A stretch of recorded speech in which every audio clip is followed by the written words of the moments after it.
Mm, mm, mm, mm, mm, mm, mm, mm. You ready for it? You ready for it? Well, hello. Yeah, what's up, you guys? Welcome back to Pencil to Pencil, your favorite pandemic podcast, brought to you by the powered ballad, the power duo, Power Ballads.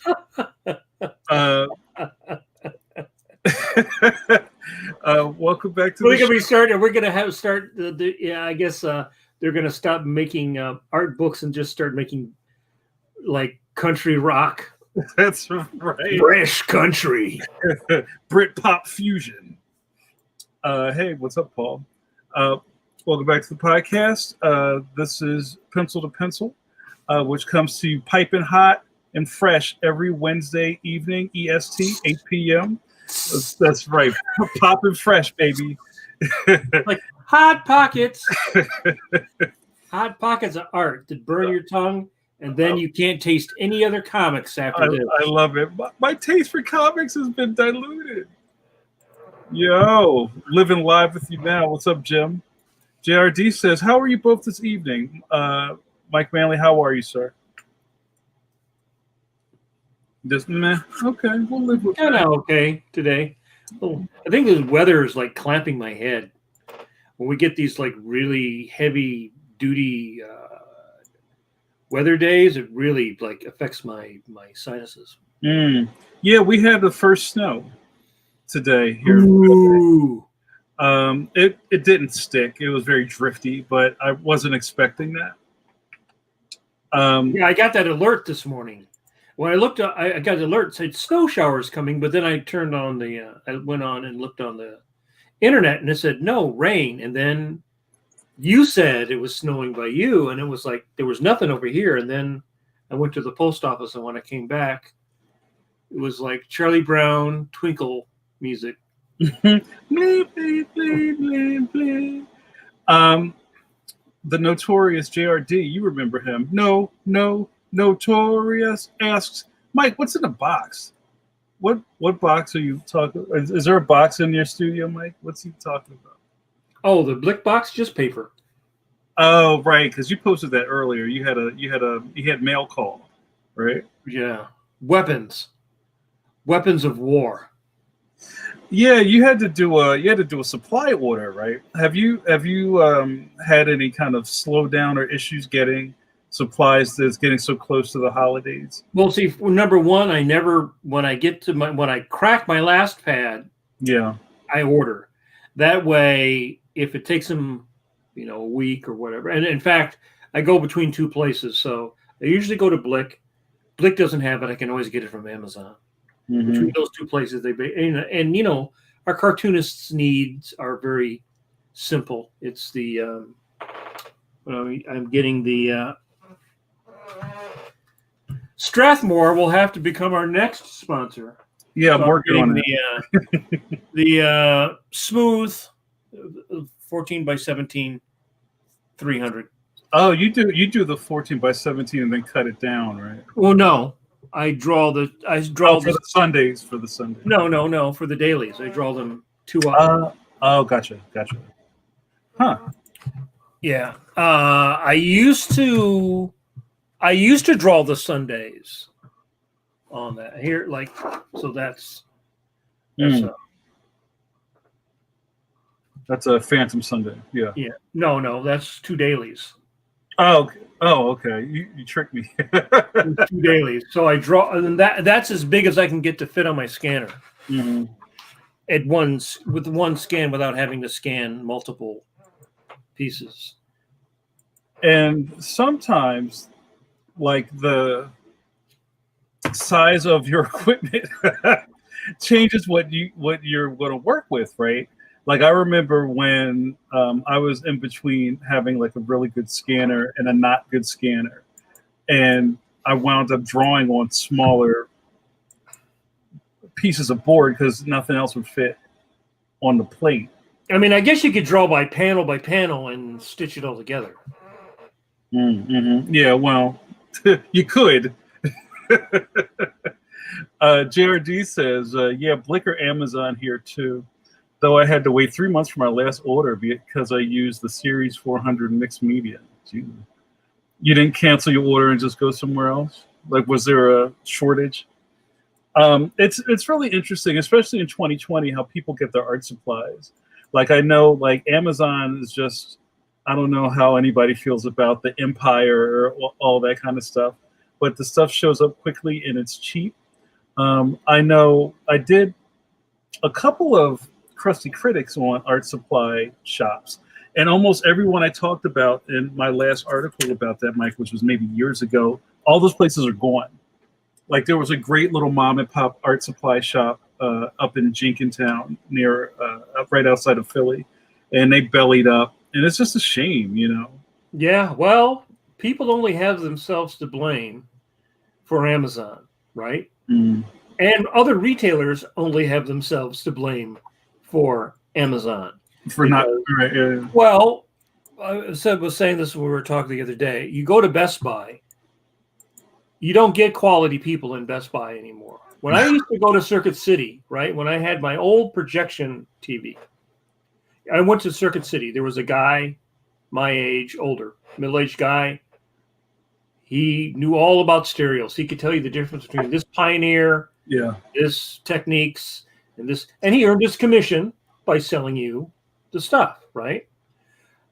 But Circuit City went out of business, and before they went out of business, they got rid of all those guys. Oh, yeah, because it costs too much. Right. Yeah. So what do you have left? You've got basically teenagers who don't have 30 years or 20 years or 15 years of experience, right? Just like Taw's. Remember, you'd go down to Taw's and they'd give you that grumpy cat face, like, oh, you're here, you want some Zipatone?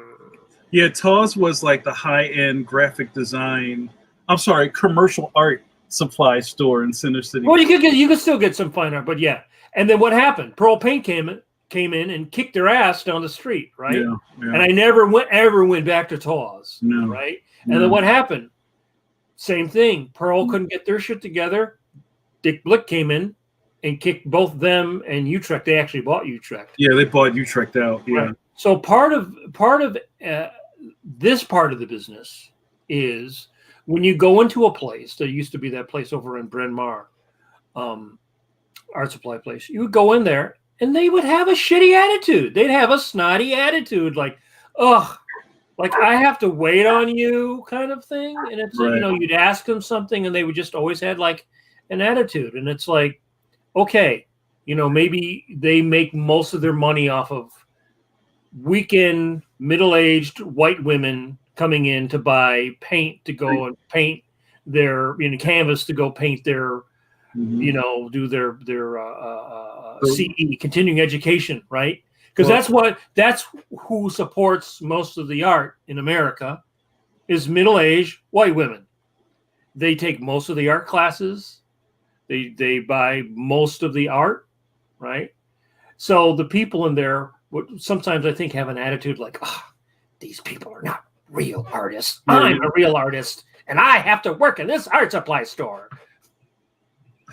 Yeah, and if you think about it, now that you said that, it makes a lot of sense. Like the little shop that closed up, and most of the art supply places always have the opening of the store around the door is always front loaded with quick impulse. I came in here for a birthday card, and I bought some Tic Tac. Right, there's like card spinner racks, and there's like little puzzles, and there's a Van Gogh mug, and they're kind of like quick gifts. Like I have to get the girl that wears colorful tights at the office something for her birthday. She's an artist. Yeah, maybe I can buy these really bad imitation Hopi earrings. Right. So, and that's just business, right? You have to kind of, front load this stuff for people that they think are just going to come and they want something and they're going, you get some touch knives and, some pencils and you're out. But yeah, it's just like, I would rather not have to buy art supplies from Amazon, but like Bill O'Donnell in the chat, hey, Bill, says here in North Jersey we have Jerry's Artist Outlet. Is that Jerry's Artorama? Is that where they come from? Yeah, I've bought a lot of stuff out of Jerry's. Happily, the local community supports them like crazy. I've never been to the brick and mortar, but I used to There's buy one in Delaware too, I think. There or used to be. I don't know. I used to buy the Canson fanboy paper from Jerry's Artorama, and they sold it in bulk. I don't know if you knew that, Mike. You could get a 500 pack of the fanboy stuff. All that stuff is just wiped out. All that stuff is gone.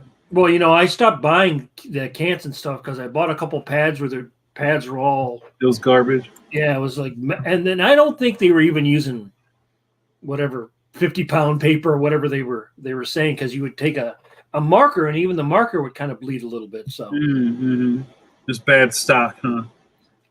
You don't need to fight.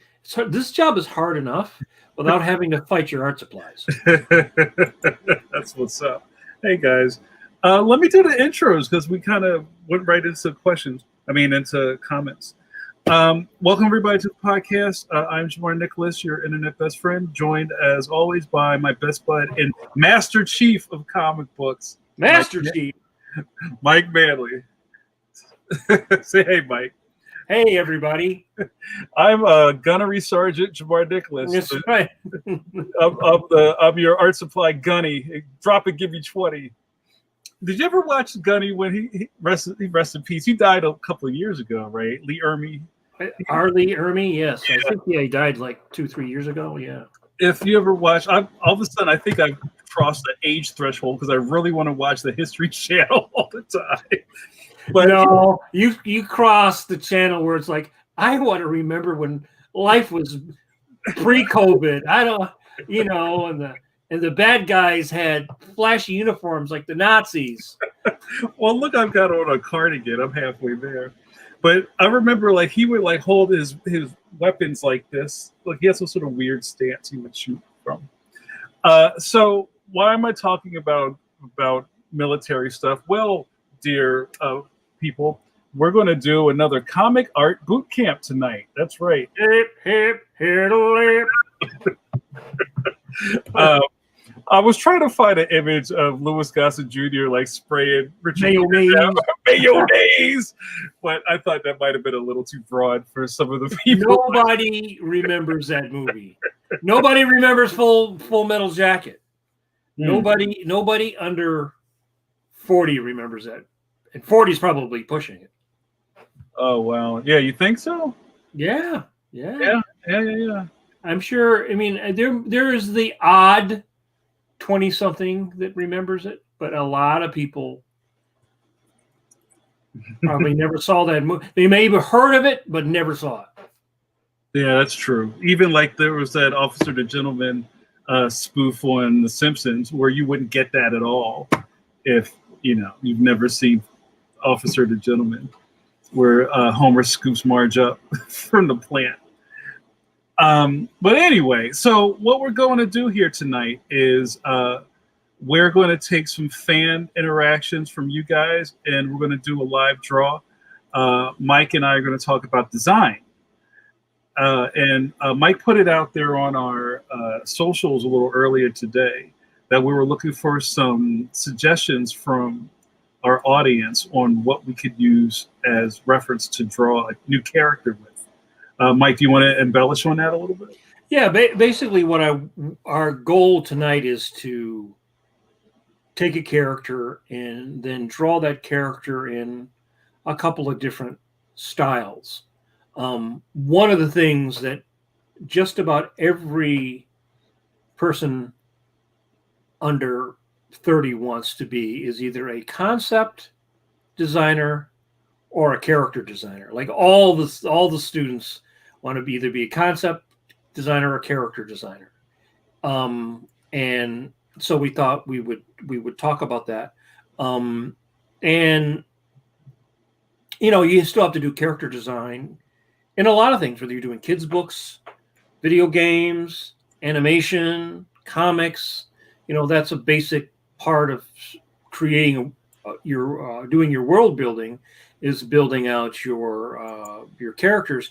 The real difference is the form follows function guideline in animation is probably even more of a real design process than in comics, because of the fact that, you know, you have different types of animation. You have a style of the show, which may or may not be set by you. You may be a character designer. You may get to set it. You may not get to set it. The budget of the show, the type of the show. Is it going to be 2D? Is it going to be 3D? All those different aspects will affect how you design something. You know, how much detail you can put into something. I just saw the trailer for Miyazaki's studio is doing their first 3D animation. Oh yeah? Yeah, and it really looks to me really weird. I like Miyazaki's films, but the taking that stuff and putting it into 3D has this weird, like, uncanny valley quality to it. You know, Pixar's stuff is so beautifully rendered that they can do a very simple character, but this stuff didn't have that, like, surface to it, so it was just kind of weird. Did it feel like a early like a late '90s PlayStation 2? It's more like Reboot than you know, than Pixar. Oh wait, hold on. We just got a ping. Our good buddy Tim Fielder just dropped a design idea on his mic. I'm going to put this on screen. So Tim Fielder's swinging for the fences. He goes, near future phantom that channels the old design but moves it into the future. Kind of like Batman Beyond. Use exoskeleton, robotic, and shamanistic design style. Huge dollops of Afrofuturism. Let's see what you mugs got. Wow. No, think about that. All right, cool. That's a big dollop of whipped cream right there, but I like that. So we'll put that in a pocket, Tim. We'll see what happens with that tonight. I mean, a lot of these things, like on Ben 10, I mean, all those boys shows are driven by the toys. And the whole point is to design these shows so that you can design these toys. Like, you know, that's why Batman Beyond came along, is because the old Batman toys were not selling as well. So the idea was, if we come up with a newer Batman, a young Batman, then we can make all these other, you know, new Batman toys. Because remember, we also had that Beware the Batman, I think, which was a show that had a toy that you held up to the TV, I think, while the TV was on, and it did something like, said, you know, take $5 out of your mom's wallet. little soupy sales for you. Yeah. Yeah. That's great. But yeah, and all of those things kind of come into play. There's a lot of things happening in the chat. People are talking about some old shows like Reboot, if you remember that CGI cartoon. And somebody brought up the CGI Peanuts film, which is kind of weird. I couldn't watch the whole thing. I watched a little bit of it, but it was weird. Like, even what is it, the Dragon Prince? I've seen some of that, and some of it sometimes I kind of like it, and sometimes I kind of don't. Sometimes it's still a little bit too uncanny valley, you know. I like hand-drawn animation still the most. I mean, I like the Pixar films. They have really amazing animation and acting, really great acting. But yeah, I find that some of those cel-shaded shows end up being a little stiff to me. Yeah. Well, I'm trying to think of other ones. Wasn't it like Jimmy Neutron? Wasn't that? Yeah, there was Jimmy Neutron. And I think the thing is, with all those shows, it really comes down to budget. The bigger budget you have, then you're going to get better animators, and you're going to have more rendering, and you're going to have a better surface. You know, it depends. You know, some of these, I'm sure, like Jimmy Neutron and a lot of these things. Like, I watched, or like the Transformer CGI cartoons. Yeah, I watched. What was it? I watched part of the redid Astro Boy. Yeah, that movie. Yeah, that kind of looked video gamey. Like it didn't have the surface reminded me more of something like Reboot. Where if you look at like the Pixar stuff, they seem much more solid. The rendering, the surface, and all the way that they do the final rendering on that stuff is really attractive. I wanted to talk a little bit about design with you as well, Mike. And one thing that just popped into my head while we were talking was about some of the kind of like tropes or even some of the kind of like lazy design that you see a lot. One of my favorite things is DreamWorks face. Have you ever seen that? Do you know what I'm talking about? DreamWorks face? Yeah, face. hold on. Oh, okay. Hold on, I'll put it on the screen.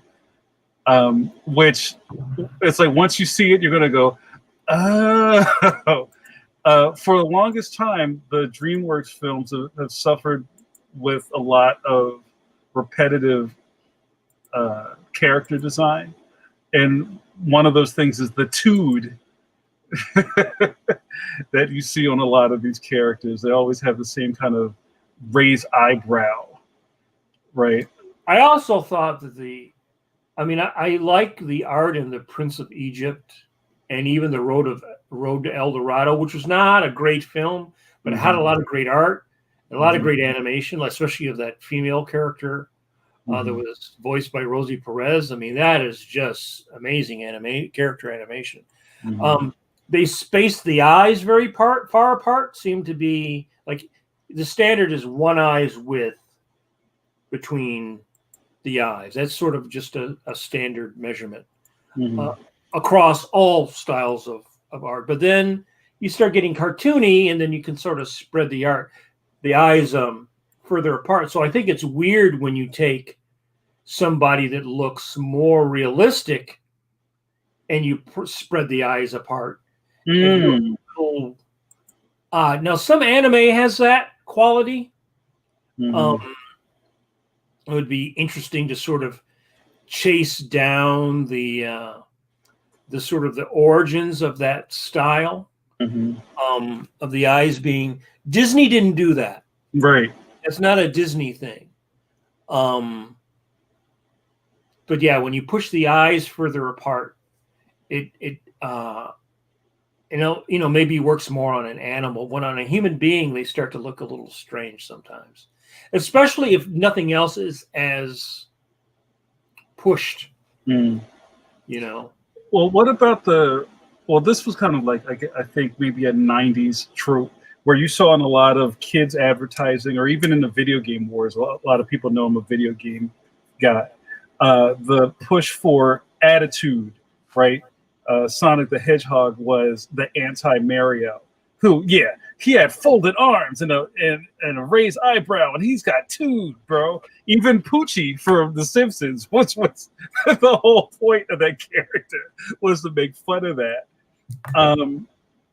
I think even when talking about design as a thing, that you have to be careful to not fall on your sword while you're designing things. Well, in the end, the thing about the real difference with comics, let's say, in animation, is you're doing Leon, you're doing your whole thing yourself, right? Yeah, and so you only have to answer to you for the design.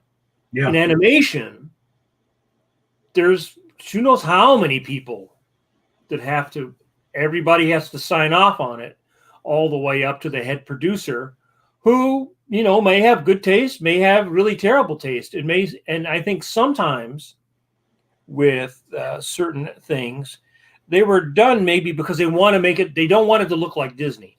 Now, I think most people who consume animation and are not inside baseball, yeah, they couldn't tell you Ice Age, who made Ice Age, who made right. The Croods, who made.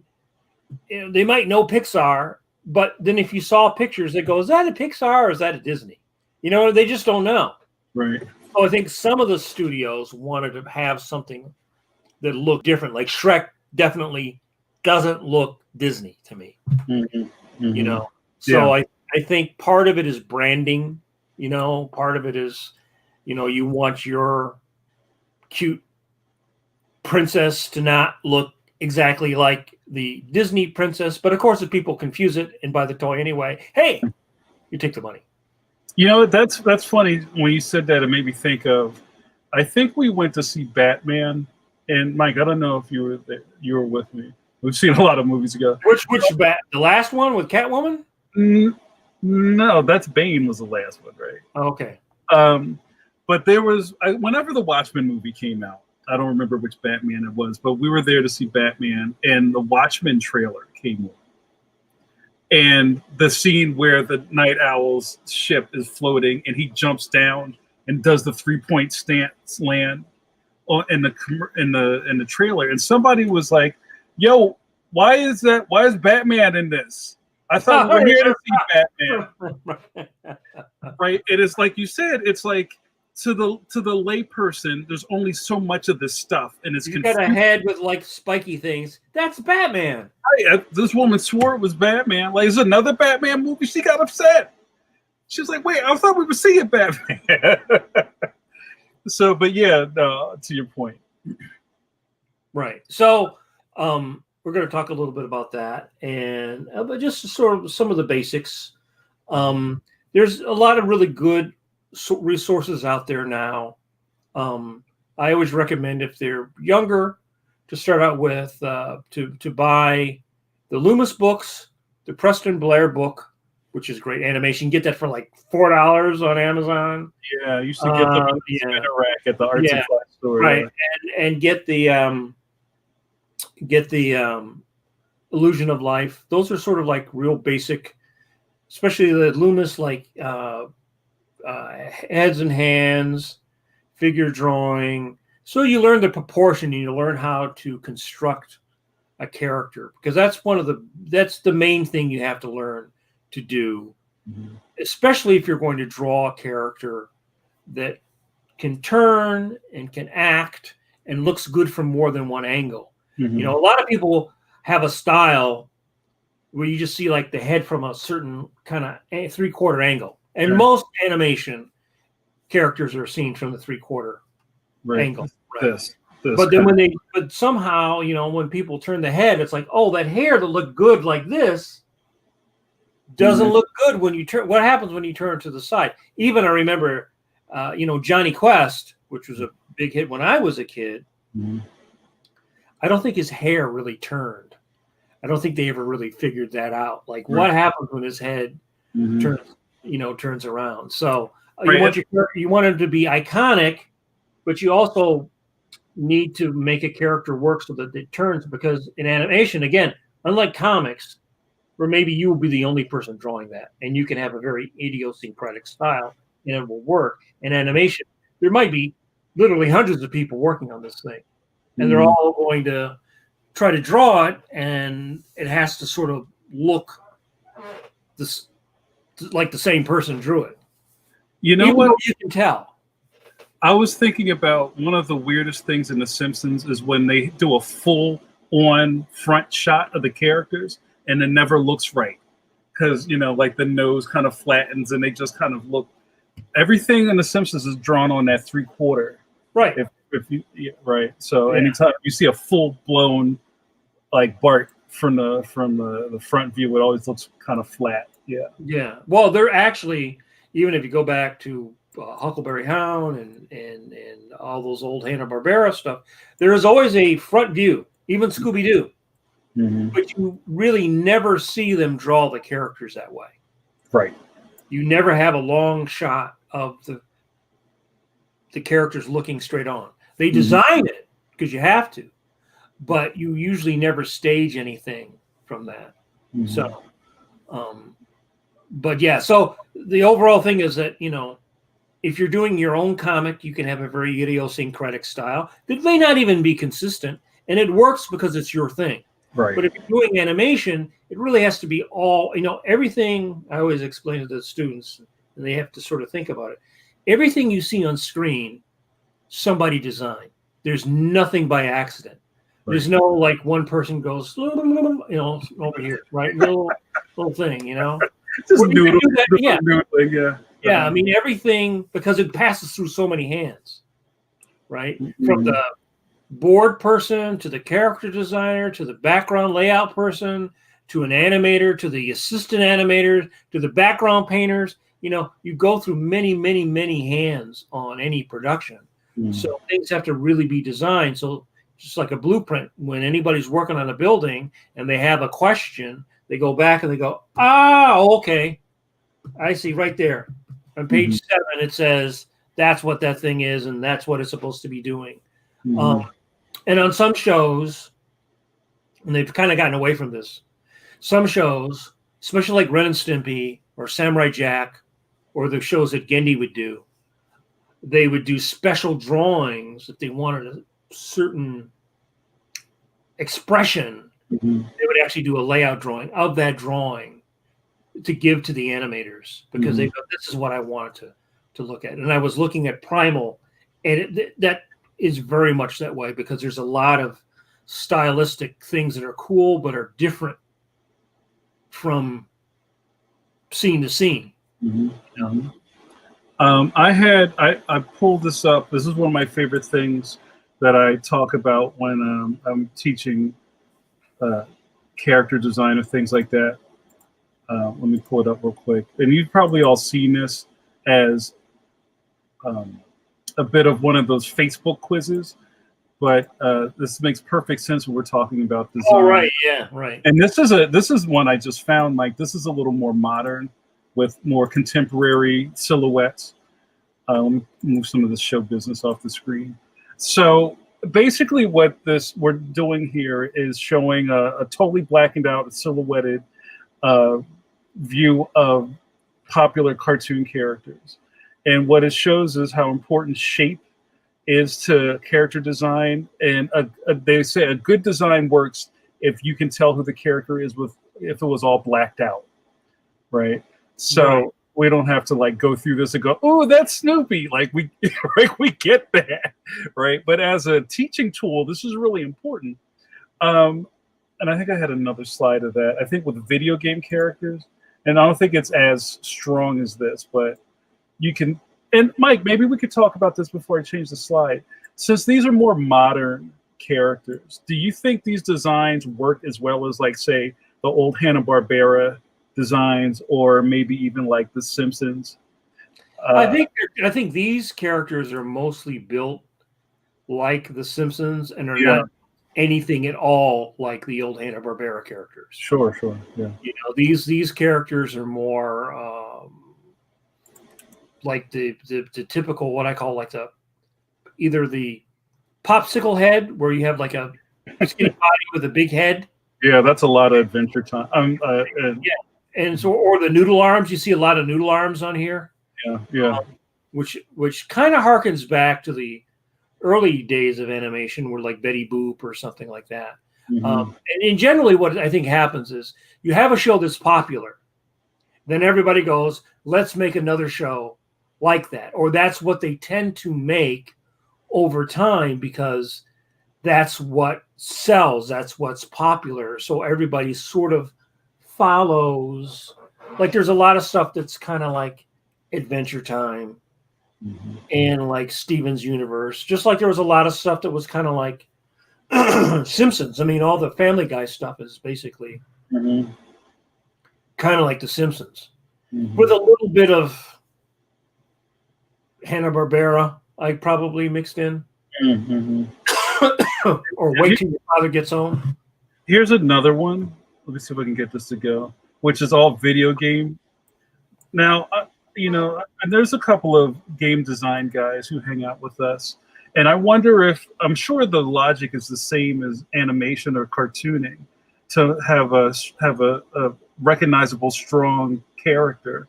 But I wonder if the silhouette thing works the same way.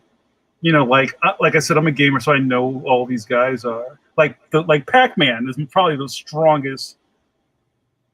Right, but that's because you had technology worked only to make Yeah. Right, that, right. So now you have like some of these other characters up at the top, like under G, right? I have no idea who that is. That's from Metroid. Oh, okay, right. Yeah. But I could confuse that with number 2, Right. which is, I guess, Xbox. Yeah, whatever. that's Master Chief from Right. Halo. Yeah. Right. So what I'm saying is Yeah. that it's harder to tell the more realistic characters who are holding a gun and have a helmet, Right. because they all have knee pads, they all have shoulder pads, they all have a gun, they all have a belt. Just like if you have 10 guys with a sword. That's the name of my next comic. Right. You have the guy under C. Oh, right? that's the Final Fantasy cloud. Right. Yeah. So isn't there, was it Trigun? He also has a big sword. Oh yeah, Vash the Stampede. Yeah. Right. He's got a sword. He's got a sword gun, right? Right. Something Yeah. like that. So what I'm saying is that if you had 10 guys from Lord of the Rings, you'd recognize Gandalf because he's the wizard with the hat. But a lot of the hobbits would all kind of, they all mash this together. Yeah. Wow.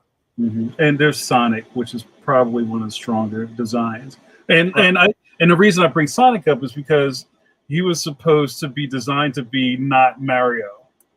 You know what I mean? Even look at that's a pretty bad silhouette, but the roundness of Mario and how. Yeah, see, I would never read that as Mario. That looks like a Andy Panda or something. I love Andy Panda. So, but yeah, this is always a good lesson to consider. All right, I'm gonna pull this off the screen. And although before we go any further, I didn't do it. I got to give a shout out to our sponsors, Clip Studio Paint, and also our good buddy John Morrow over at Tomorrow's Publishing, who publishes Mike's magnificent magazine, Draw. Go cop it. All right, and he's Mike. probably having some Christmas sale. Yes. Please buy all the product. Keep physical material alive. I'm not a super fan of digital everything. I like magazine. Oh, this is funny, Mike. Before we get started, I'm totally derailing us.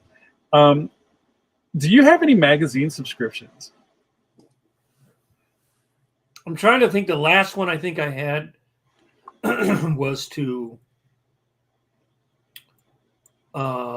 Plein Air magazine. I think was the last one that I had. Had that and Art Collector, but I let both of them slip.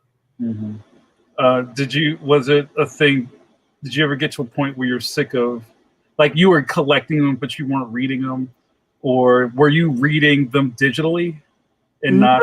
Well, I think with Art Collector, you got I think the last year or two that I had subscription, you also got the digital version. You know, when you got the physical version.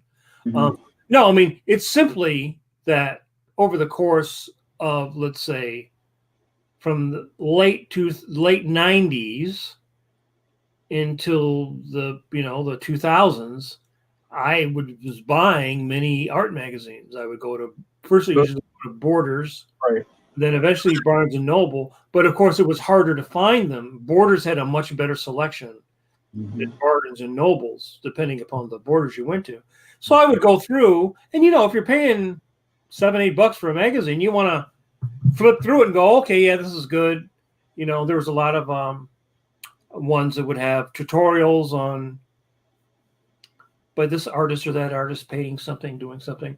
I was an international artist. I used to do that every once in a while.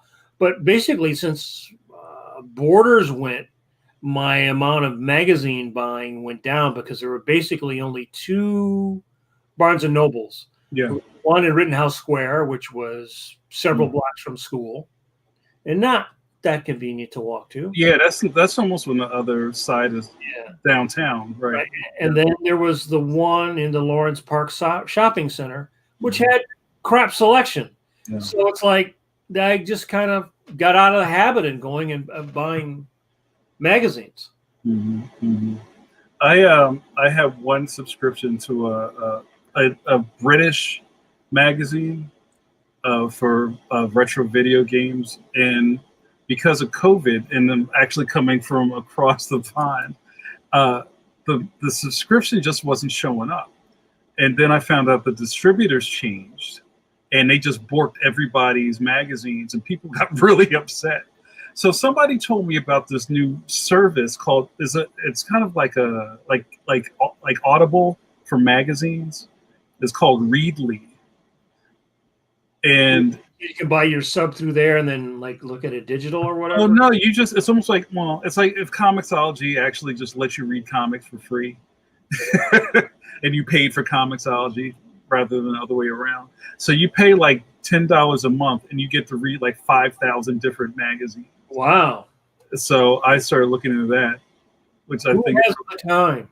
Well, not to read all 5,000, but you just sit down and flip. I'm finished. I did it.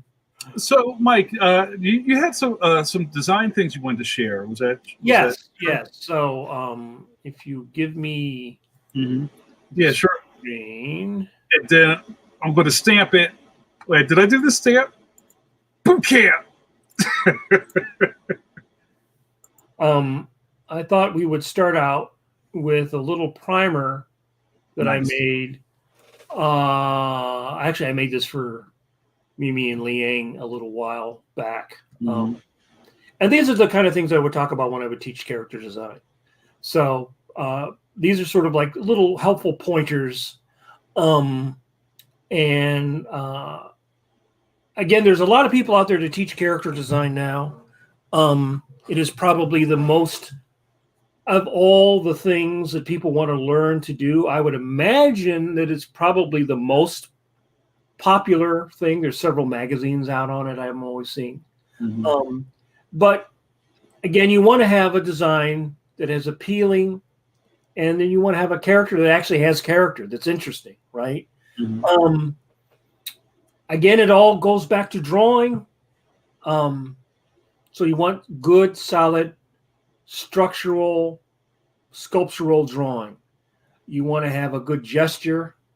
You want a good rhythm in your character. Arcs, lines of action, curves versus straight, that classic animation principle of curves versus straight.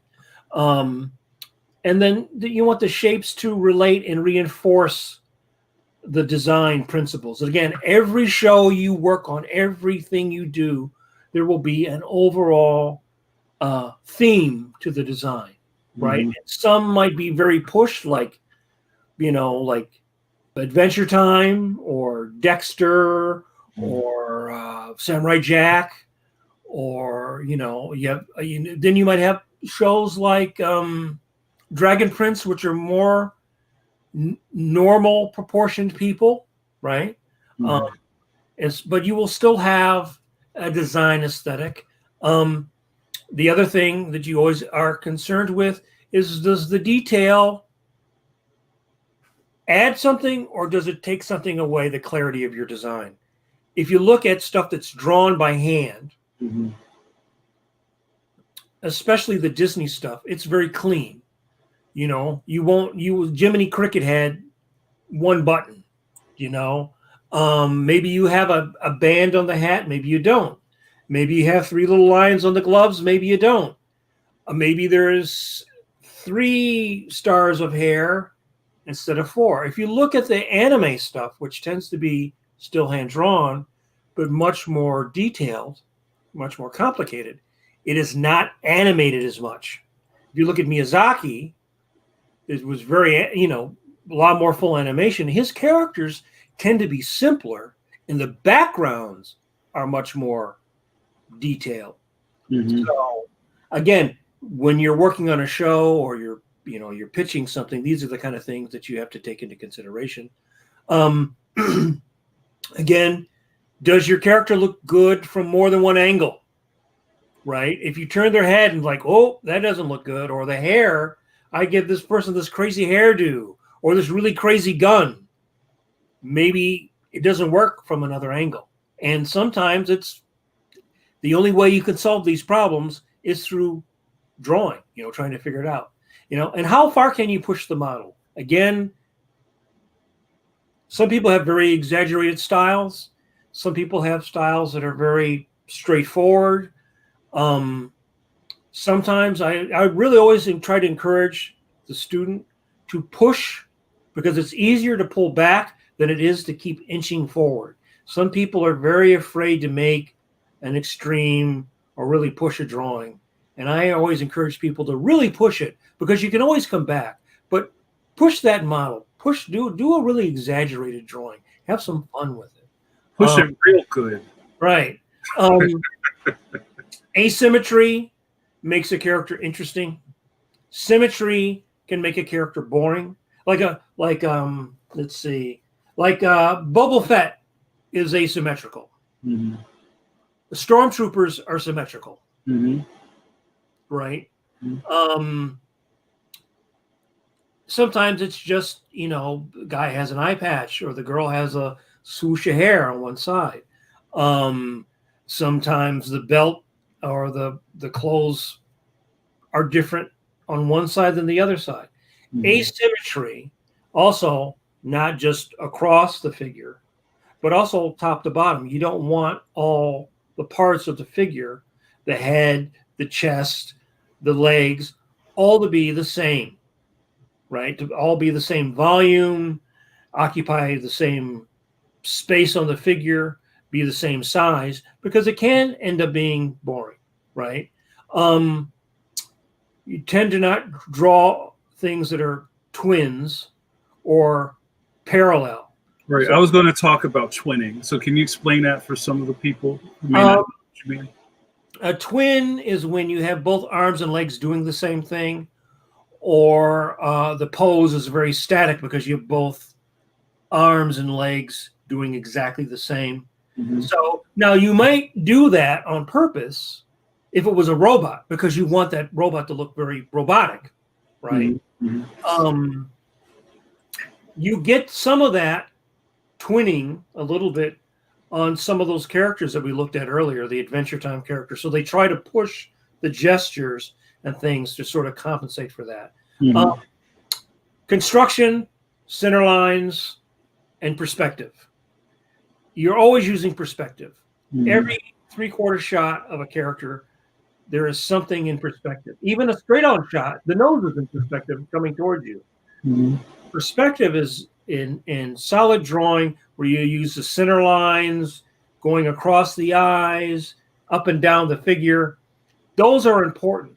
A lot of people's drawings start to have the figure fall apart or the features wander simply because they don't draw a center line in. Now, you can go look at the top guys from Disney, the 9 Old Men, and you can see they were drawing the center lines across the eyes of the characters all the time, because it's really easy when you draw something simple. They found out that something like a 1/16 of an inch, if you draw the line inside that line or outside of that line, will make something look very different, will make an eye look unfocused, will change the expression on the face. Mm-hmm. And then we were talking about, like you said earlier, does the silhouette look good, right? And then you have to push yourself. If something is square, make it really square, or make the square not exactly square, right? If it's round, make it an oval. Mm-hmm. Flop your drawings. Mm-hmm. Flop your drawings and look at them backwards. Turn them upside down. Yeah. One of the things that happens with a drawing is that you can hypnotize yourself to not seeing it with fresh eyes by constantly going over it seeing it the same way. Yeah. And the other thing is to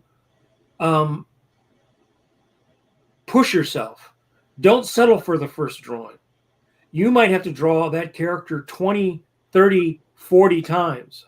I always tell the class, or I remember the day that I was at Warner Brothers back when I was working on the Batman show. And I think it was Shane Glines and Glenn Murakami were having this discussion about the toes of a parademon. Because Kirby, who's a great artist, never drew anything consistently, right? And whenever he would draw the parademons, every time he drew them, they looked a little bit different. So they were looking at one and going, well, do you like this toe? Do you like these toes? Or do you like these toes? So you've got guys sitting there arguing about a character's toes, right? Discussing a character's toes. And then I should add in there also, number 11 would be to look at real life. Look at real people. Even if you're going to draw something cartoony, nature, real life is the best designer, because one of the things that happens is that people will tend to draw the same kind of nose, the same kind of eye, the same kind of ear, the same kind of chin, and you don't want to do that. You know, when I would work, I'm going to show some character designs here. Now, one of the things you will find is that if you create a folder, as I say, you were going to draw an old guy. Well, not old guys look the same. Not all old Asian guys look the same, or all old Mexican guys look the same, right? There are certain common things that happen to old people, like your nose tends to continue to grow as you get older. Your ears tend to grow as you get older. Some guys go bald. Your chin might get weaker, right? You may have bags under your eyes, but if you were to spend an hour doing a Google search and just said, you know, old man, old Italian man, old Chinese man, old man from Peru, old man from China, old man from New York City, old man from Chicago, you would get a lot of different looking old guys, right? And one of the things that you're always going to be called upon to do is to invest your characters with a freshness. A lot of people are, you know, putting their stuff up on the internet, and if you go right now to Instagram, thousands of artists, a lot of good people, but also a lot of stuff that looks kind of the same. A lot of stuff where people are kind of doing their version of the Disney princess. A lot of people doing their version of Bruce Timm. A lot of people doing their version of Miyazaki, right? All the big stars have hundreds and hundreds, if not thousands, of people sort of working in their style. And that can be very appealing, and it can be a lot of fun. So the thing to do is not to look at those people necessarily, just those people, but look at their influences, and then look at their influences that influence their influence. So if I just use somebody like Bruce Timm as an example, influenced by a lot of the same guys I was, from, you know, Kirby and Buscema and Wally Wood and Frazetta, and, you know, a ton of great cartoonists. But then he also kind of added his own take on Dan DeCarlo, you know, the Archie style. Oh, definitely, yeah. Right. Now, you can look at Jaime Hernandez, who does Love and Rockets. He's also influenced by Dan DeCarlo, right? But maybe you want to look at the guys that influenced Dan DeCarlo, right? So I'm always encouraging the student to become familiar with the history of cartooning, going back before your immediate influence, and maybe even your immediate influence. That will give you something new, maybe, to take. Because what you're getting with anybody we like, any artist we like, we're getting their choices, their taste, but we're also not getting things that they decided that they wasn't for them. Right. They might decide, I don't want to do it. I don't want to make eyes like that, or I want to make all the people really skinny, or whatever. Whatever choices they're making, you're picking that up, but you're not seeing what they were looking at. Right. That kind of reminds me of talking to Bob Camp. a couple of weeks ago, and just how he's kind of a style master. And I always just think about humor when I think about Bob's stuff. But we talked about his influences on the show, and the iceberg is very deep.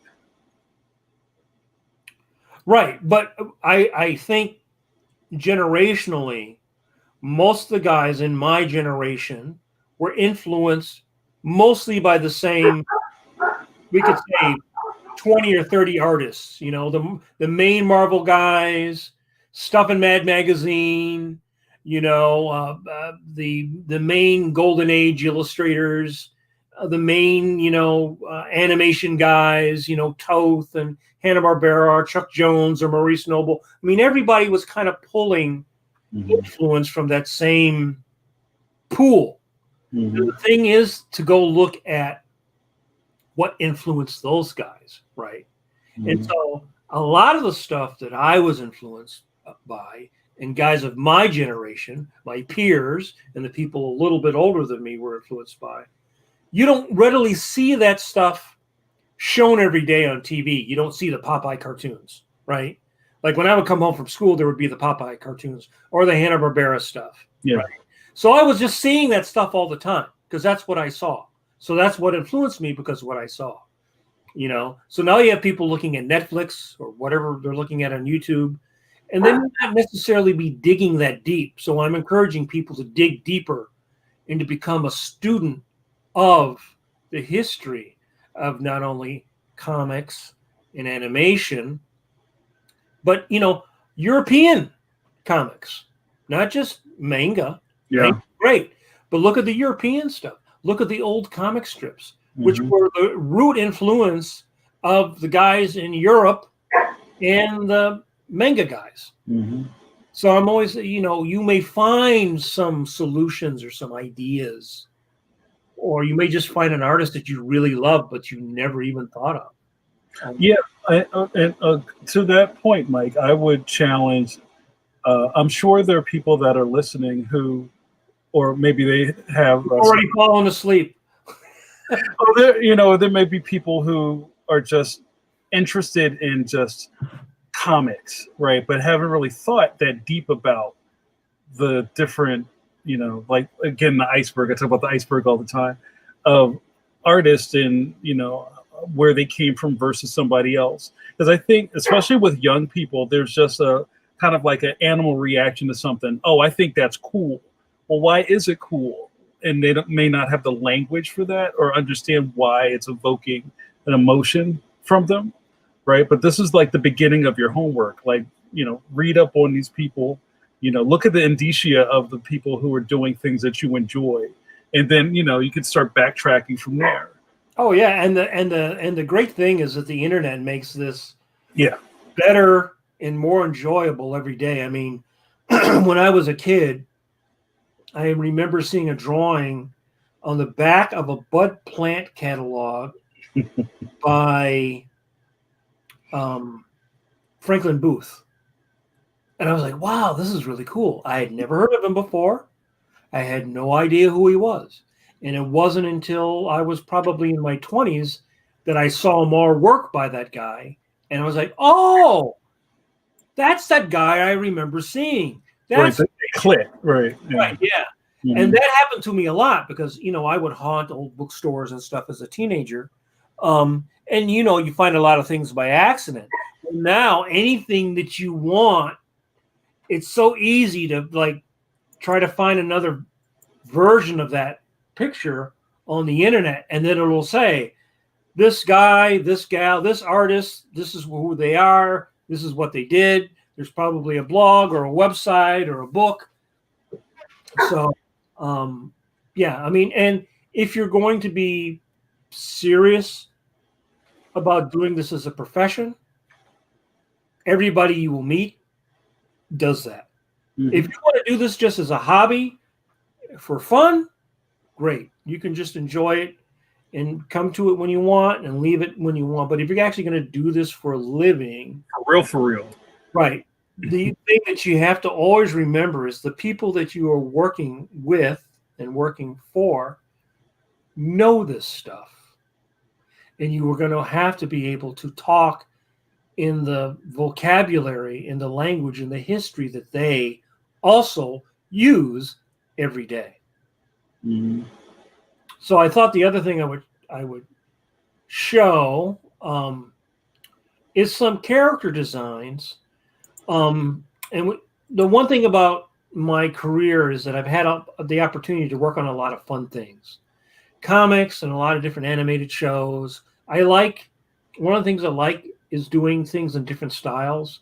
So I like doing things very realistic, and I also like doing things very cartoony. And maybe I'm a little weird that way, I don't know, but I've always liked that. I mean, I love stuff that's, it's like Charles Schultz and, J.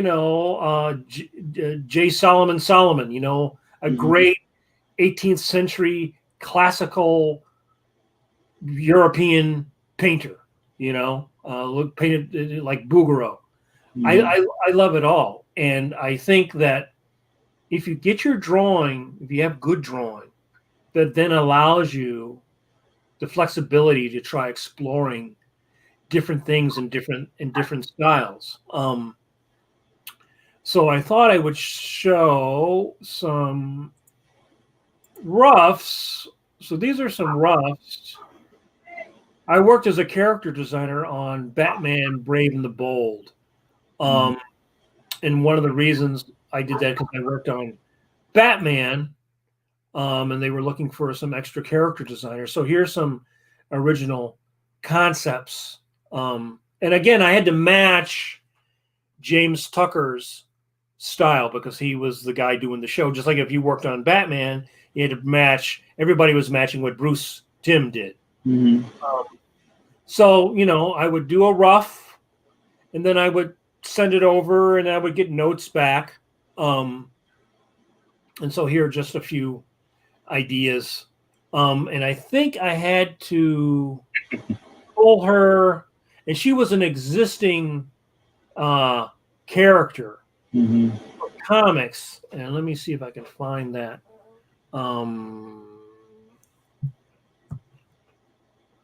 I had an original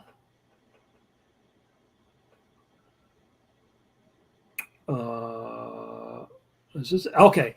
So this is what she looked like in the comic. Right? And then that's what they sent me, right? So this is from the whatever DC comic that she was in, and then I had to go in and convert that, right, into the aesthetic of the show, right? And then on the show, they came up with this sort of basic body types, which gave you the sort of basic rhythm of the construction of the typical male characters, which was very helpful.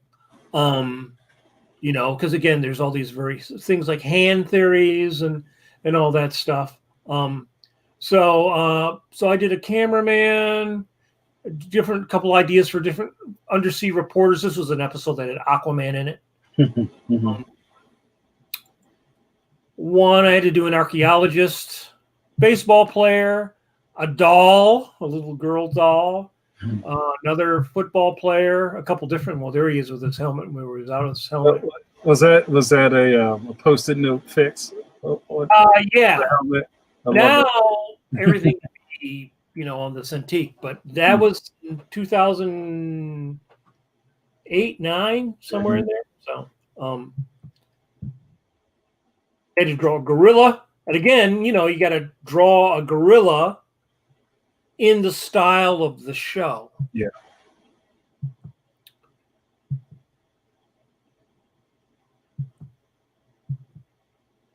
That's great. So, Agent Smith type guy. Oh, that was interesting. So I had to draw these Greek police. Oh, wow. The thing about working for Warner Brothers is they have like a research department. So if I need a Mexican policeman, they'll call over wherever the archive, whatever they get, and they will send you a picture of a Mexican policeman. Wow. So, you would, and again, on every show, every character you see, anything that's on the screen, somebody designed. Yeah. So what I would do is I would look at pictures of Greek guys, and then I would try to find a face that would be like, oh, that would be a good face as a Greek guy. Mm-hmm. Here's a hockey team. There's another version of Mira, Aquaman's wife. Here's some Arabic guys. Actually, there's a guy in The Mummy, Mm-hmm. one of the bad guys. So I think he gets eaten by bugs. Oh, and the Beatles scene. I kind of based this guy on him. He's got a great face, yeah. And these guys were like toys. Mm.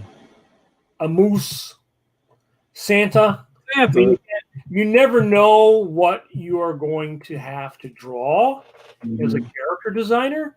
I mean, I'll show some more here. So there was a show where they went back to like old time London. Mm-hmm. Oh wait, before you go back, can you go back to that? I'm loving that line of action that goes right up the dude's inseam into his chest. You see, right? That's right. Gorgeous. And it's sort of like what Bruce Timm was doing, but it's even more, I think, pushed. Mm-hmm. Right. The design is so even with the person standing there, it's very dynamic. The shapes are very dynamic. But again, look, how many folds are you going to put on? How many many buttons are you going to put on? Right. So you might look at it actually like a real person's coat from them, and you have to simplify it. Yeah. Like how many stripes? Like that guy has 3 buttons. Mm-hmm. The thing is that the more detail you add, the more chance that if you don't have a really good budget, things will kind of wander around. That's how it was put to me. So like, you have to design all kinds. So like, you've got to design different kinds of girls, different women, like an old lady. And all of these designs have lots of really strong character. Right. Right. None of these. So like I might have to draw several people. Like I had to design different poachers, Mm-hmm. Mm-hmm. So I would look at I would look at hunters, and then I would spend my time going on the internet and pulling up different people's heads, so that I could come up with. So that's like that guy's like the Black Craven. I love it. And this guy is sort of I don't know. He's kind of like I thought of him as sort of like a Hulk Hogan type. Yeah, exactly. Yeah. Mm-hmm. Yeah, these like scallywags. But then again, here's something I did for a coloring book. It's based on the G.I. Joe movie that came out like 15 years ago. Oh, I remember that job. Right. Yeah, I remember you working on that. Yeah, yeah. So you try to take that stuff and then stylize it a little bit. Mm-hmm.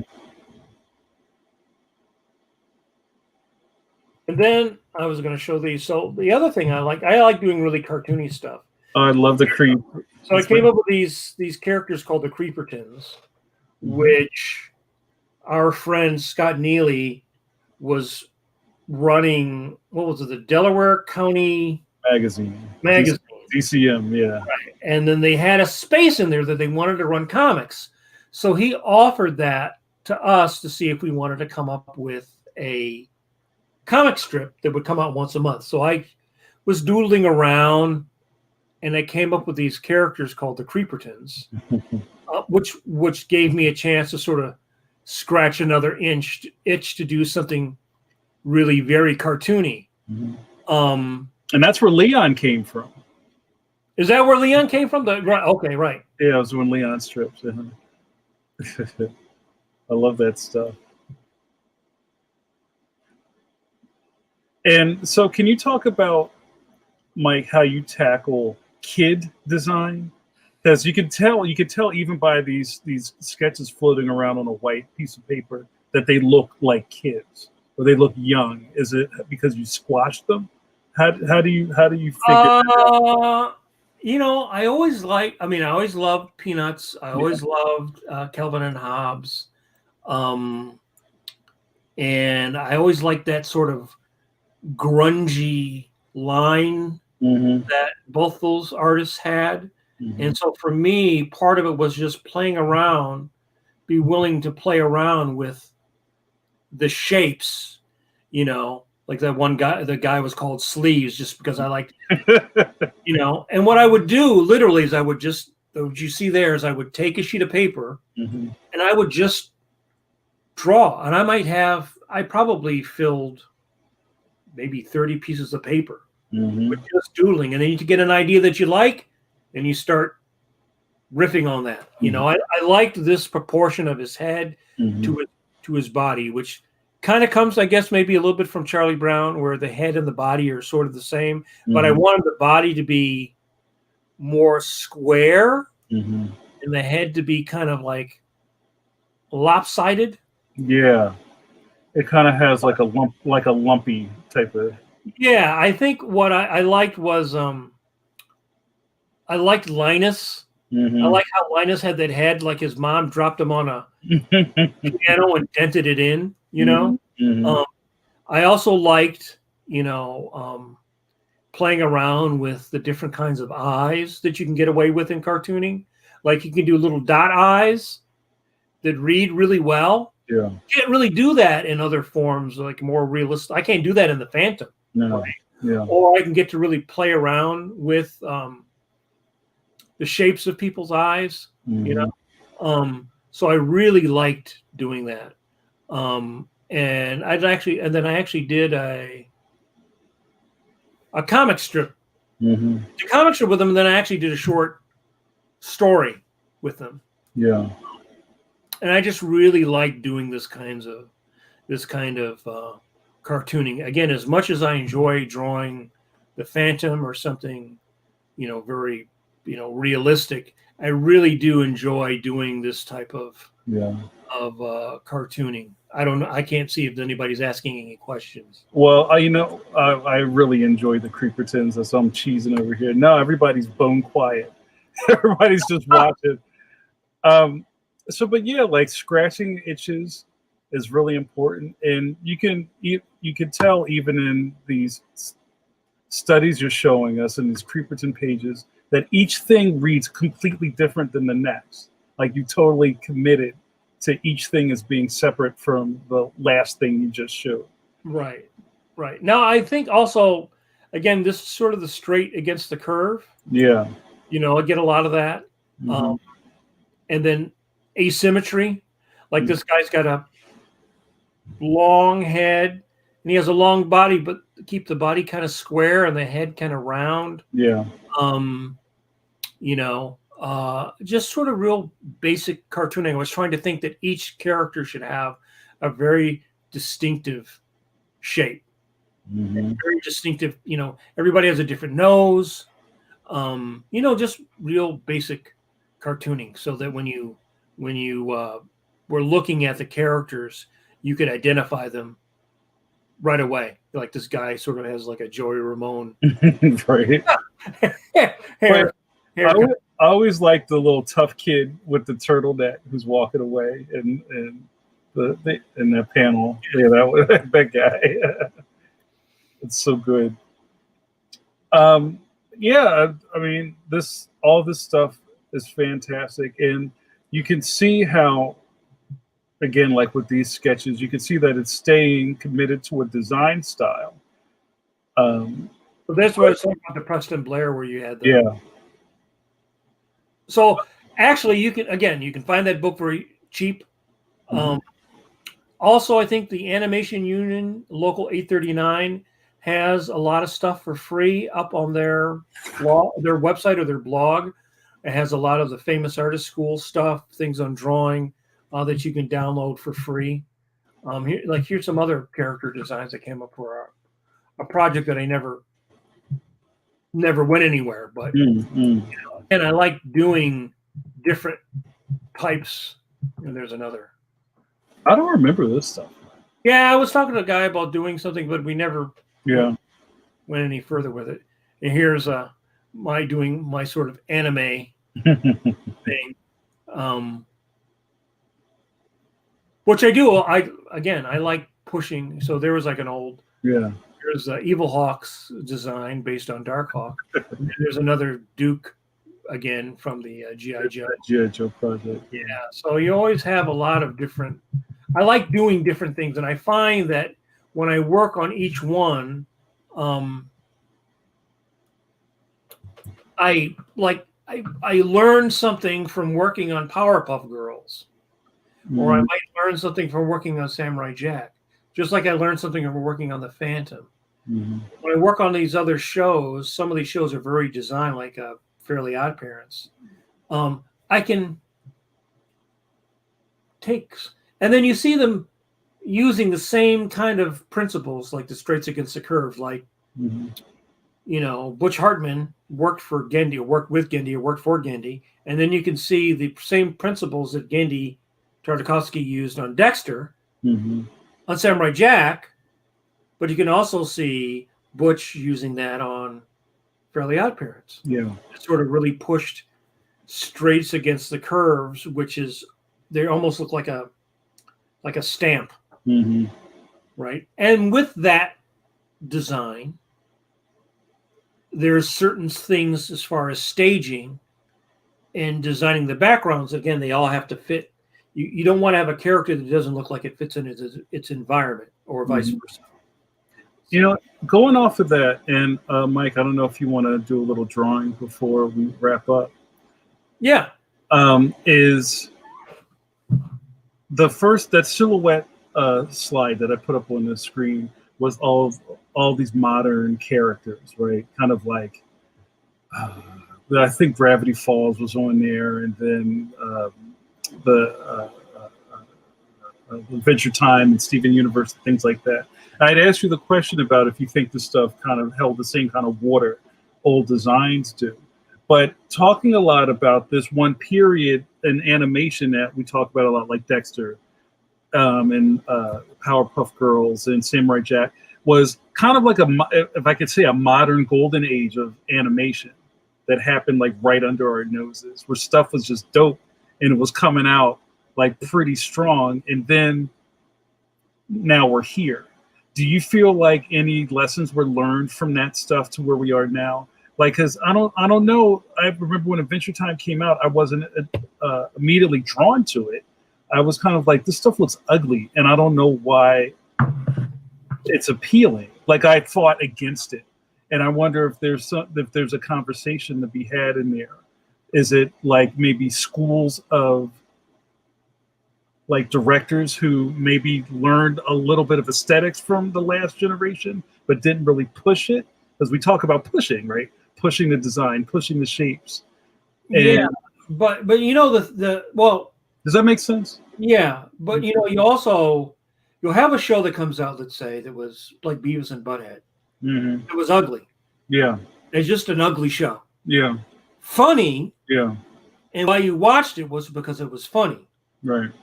And when something like that happens, and it's funny and it's popular, then that says to the producers, the network, well, I don't need to get the best drawer, best artist. I need to get a funny writer, and we can have a monkey draw this thing, man. Because it's not people are, you don't look at Beavis and Butthead artistically. Right. Even with South Park. Mm-hmm. I haven't watched South Park in a long time, but I used to watch it and it was funny. But it wasn't about the drawing. It wasn't about the staging. It wasn't about the animating. It was about the voice act, the writing and the voice acting. It was like radio, right? Mm-hmm. You could turn it off, and just listen to. So I think what happens with certain shows, like a Family Guy, you don't have to have good artists like you have to have for Frozen or Primal. There's no anatomy, it's a style that's designed for writing. It's not a style that's designed.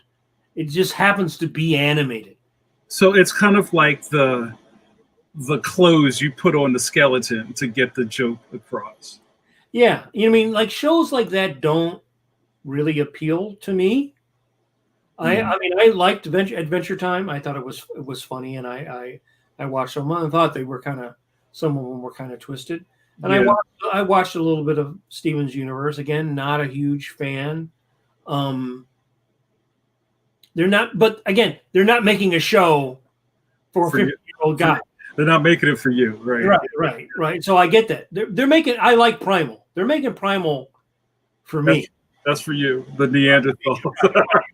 Well, I think it's a cool visual, and that's what Gindy's stuff always is. It's cool visual stuff with really just beautiful production values, beautiful design, beautiful backgrounds, beautiful colors, a beautiful show. That's what appeals to me. It appeals to every single person I know that works in animation.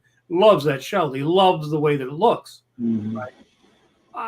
So I'm an artist, so I'm not going to look at things in the way that a fan looks at it, because there's stuff that fans like because they like the other aspects of the show. If I don't like it artistically, You're out. pretty much. Like I said, I liked things like I liked Adventure Time, Yeah. but I don't find myself wanting to go back and look at it. If I see it, I watch it. I started to change what I'm in the same boat you are. Like I enjoyed the color, like the palette of Adventure Time and the aesthetics. I like the world building of it, and I started to call that style ugly cute. Right, the rubber hose stuff. It was cute in its ugliness. I don't. What was it? Mimi used to call it the Tumblr style. Oh yeah. Right, yeah. Yeah, there's a lot of stuff that's in that wheelhouse. Like I would say now, if you look at first, second books, there's an aesthetic to that. I don't know what the middle age, Middle grade, young adult. Yeah. There's an aesthetic in there that's somewhere between Richard Sella and Adventure Time or something. You know what I mean? It's like it's not classic old cartooning, and it's a little funky. You know what I mean? Right. You could still find nice stuff within that. But what I'm saying is it doesn't look like Disney. It's kind of a little UPA. Yeah, I was going to talk about that. Yeah. But of course, no kid reading it knows what the hell UPA means or any Gerald McBoing boing or anything like that. Oh, JRD has a question, Mike. Yeah. How much pressure do you feel under when designing your own characters, if at all, to make them original and memorable? Let me start with that because I'm doing a lot of design stuff on Leon. Is that I feel like you want all of your stuff to feel worth drawing, right? Be fun, right? You want it to be fun. Yeah. Or maybe I want things that are going to look like it's going to add to this world I'm creating. Like I love drawing kids. I love drawing like busted up, like dirty kids. Because I don't remember being clean when I was a little kid. Like you're running around and getting into stuff. So a lot of my characters might have like band-aids on their heads or missing teeth and things like that. But I think it also should serve the story you're trying to tell. Mike, do you want to take a shot at that question? I would say I think for me, when I'm designing stuff myself, I just want it to be something that's fun. Fun for me. I have to judge it myself. Is this something I'm going to enjoy drawing, right? Is this an itch, like doing the Creepertons, is an itch I wanted to scratch. So I'm trying to create something. I can't worry about whether it's iconic because I don't get to decide that. I don't get to decide if it's a Simpsons, the viewers, the audience, because if you have a lot of stuff that's beautiful that gets no pull. Yeah. And stuff that's shit as far as design goes, and it's super popular. Yeah. So I think there's a lot of things that you as a creator just you have no control over. Cool. Thanks for that question, JRD. Mike, what are you typing on over there? I'm trying to pull up some. And while Mike's looking for his reference, I hope you guys have been enjoying this podcast. We haven't done one in a while, Mike, but we're going to try to do like maybe every month or every month and change to do a drawing episode. So, just talking about technique and style and design right here, I think is illuminating. I want to say that you guys feel the same because nobody's typing anything in the comments right now. So I think that's great. So these are some of these characters I just came up out of my head. Oh, right, yeah. The other day with the girl with the tiger. The tiger, right? So I don't know. I don't necessarily have. I don't know like where the skeleton kids came from. Mm-hmm. I have no idea, right? And I think because my daily job is to do very specific things, serve a very specific, like I feel with the Phantom, I'm drawing it in a classic style because he's a classic character and a classic strip. So it would be like if I was drawing Prince Valiant, I would not draw Prince Valiant in a manga style because I don't feel that is what that's the legacy, the history of that strip is. Mm-hmm. Right? Mm-hmm. I don't get to decide though whether these characters are iconic. All I get to decide is what I want to do, how much I want to put into designing these characters. Mm-hmm. Pleasing myself, basically. Mm-hmm. Right? And if people like it, which they seem to do, then great. I get to do. I will do more. And again, I have no idea, just like with the Creepertons. I sat down one day and I just drew these two. Actually, I just drew this little skull girl first. That's what I drew first. Mm-hmm.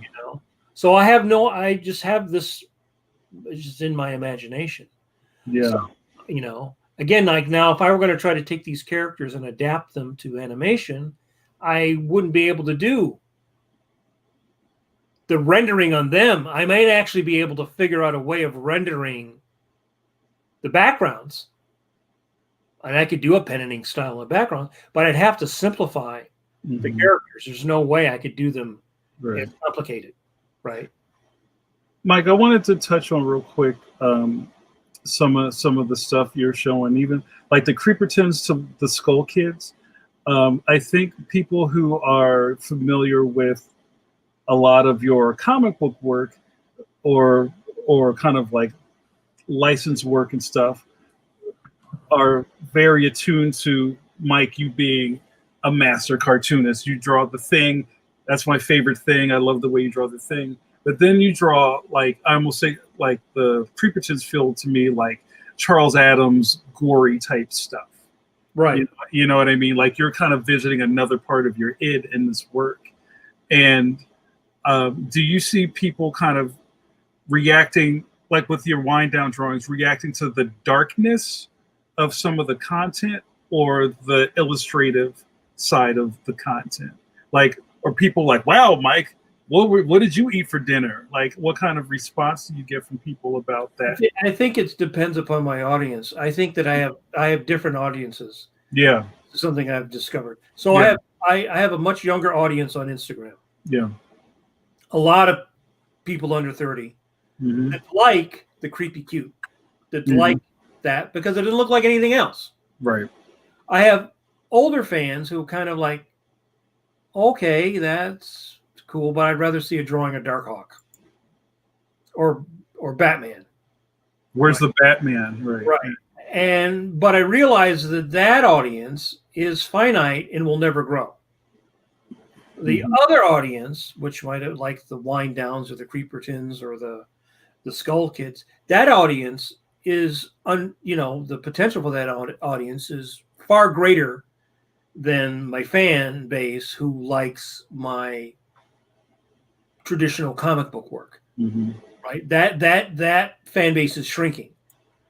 And then I like to do, oil painting and plein air painting, and there are some people who like everything just because they like Mike Manley, and there are some people who give a rat's ass about anything I ever painted, and if it ain't Batman, they don't want to look at it. Like, what was the Skull Kid? What is that? No. Right. And if I was just drawing girls, the thing is, because I advertise these things, which then gives me the algorithm breakdown. Mm-hmm. Women like the Skull Kids and like the girl with the tiger. Mm-hmm. Guys like the girl with the tiger, and guys like the Skull Kids. The female viewer can give a rat's ass about any superhero. Right. Just not interested. Mm-hmm. I mean, and I can completely see it. So I think since I like trying to do different things.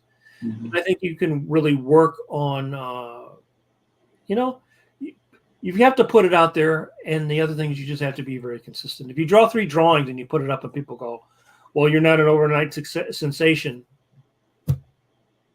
Sorry. Right. Mm-hmm.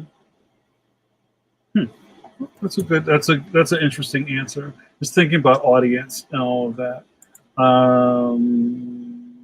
Hold on. JRD says I looked into a couple of JLGL pages cheap because no one wanted them because they don't have Batman on them. Yeah, I bought one from him last Garcia Lopez. Yeah. Uh-huh. That was all civilian stuff because he's just a beautiful draftsman. He could draw a page of people sitting in suits drinking tea, and it would be beautiful. All right, well, let's get to the elephant in the room. I think there's some people here that want to see you draw, Mike. And I want to put this on here because I think he showed up in the room. We got one reaction from Twitter this afternoon to a new guy who is checking us out, Wonder Omega. I'm just so I can share it on the screen.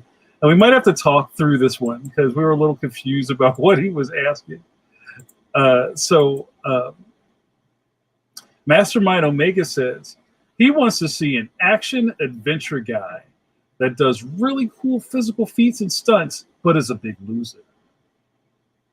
So Mike and I talked about this a little bit before we went on. And maybe, Mike, you can kind of break down what we're talking about. Those two ideas seem like they kind of butt against each other, and I'm all for kind of like yin yang type of characters, but I'm a little stumped by this one. Well, okay, so action adventure, that's pretty broad. So he could be Indiana Jones, sure. Or he could be Doc Savage, or he could be Batman, or he could be, a clumsy Spider-Man. Sure. Or he could be, like Superman, but he's, doesn't know his own strength. Right. That's very open. But like Megaton Man or something like that. Right. So then you go, okay, you have to take. Right. So form follows function. If he's action adventure, then he has to be heroic in proportion, or a heroic figure. And then the rest of it basically then breaks down to how you design him based, is he like what's that damn movie with Wreck-It Ralph? Okay, yeah. Right. So he's a big, clumsy guy, right? Or is he, is he a nebbishy? Is he a nebbishy guy? Right. I mean, again, you can take these things and run. So, again, start with a boop, boop, boop, boop. There we go. So see, I mean, it's kind of like Chris Bailey's Major Damage, right? Yeah. He's a big guy.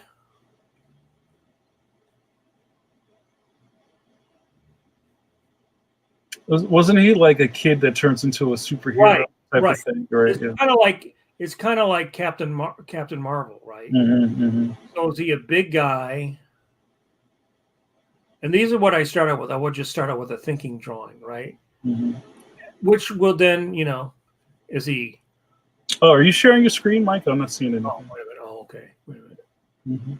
Okay. No. It's okay. And guys, we're going to draw for a little bit, and then we're going to kick out, and we'll see what Mike feels like doing. But we're trying not to be on all night.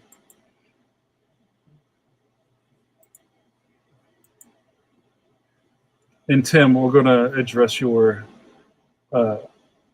future Phantom, hopefully. And while Mike's drawing, if anybody has any questions or comments, please put them in the comments or chat so we can address them. Thank you. I love the energy that was in the room super early, and then everybody just buttoned up. Well, they probably all left because they're boring. There's people here. They're all walking the dog and watching on their phones. So, I start out thinking, okay, if he's a big guy, is he clumsy? Does he is he?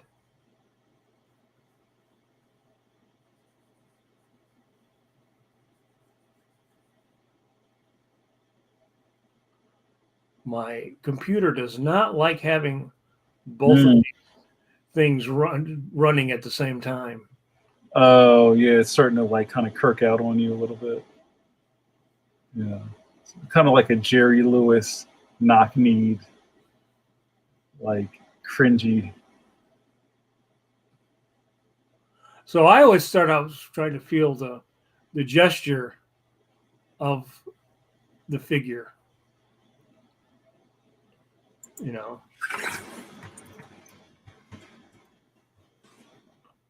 Right.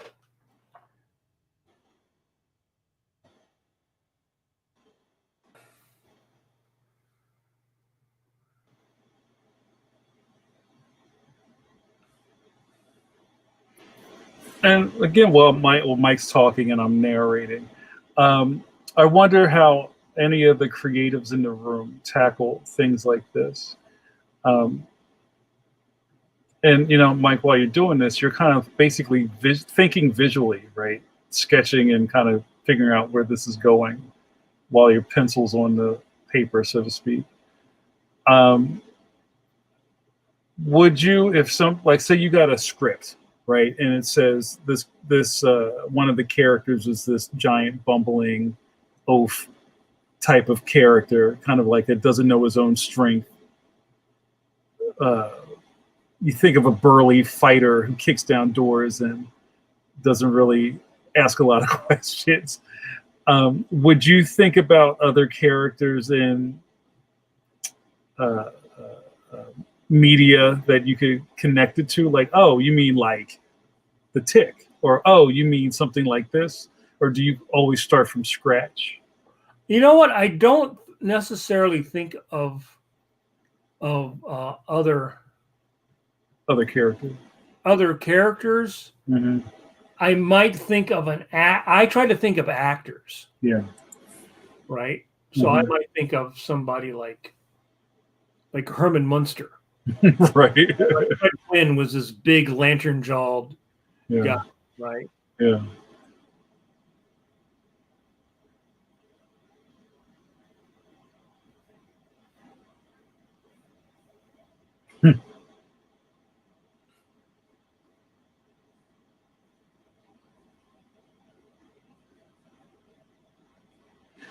And then, another thing while you're talking about this, I think about, especially when I teach or you're trying to connect with people at different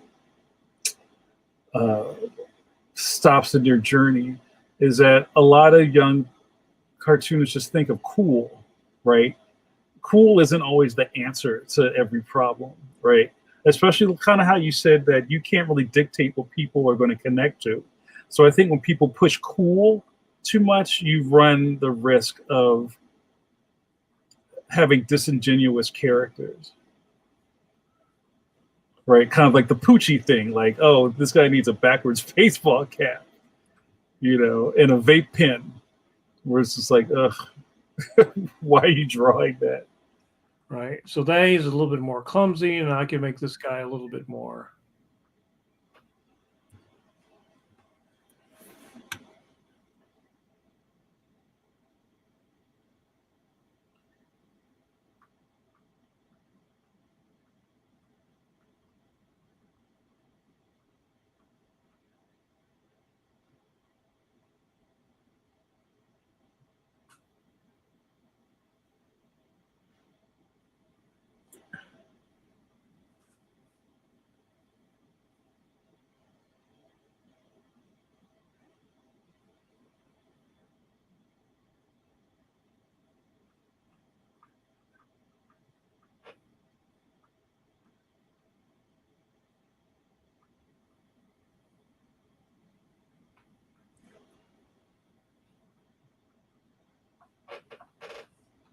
So, Mike, I'd like to give a shout out to us for almost nine continuous months of podcasting. Do you believe that? I know. It's amazing. I believe we started doing the Facebook versions of Pencil to Pencil in April. I can look at my spreadsheet. I have the exact date when we started. And here we are. It's December, the end of the year. So I'd like to thank everybody for signal boosting and giving us your ears and eyes. And also thanks to my co-hosts, Brett and Mike. I think we've created a wonderful thing here, and I hope everybody's enjoying it.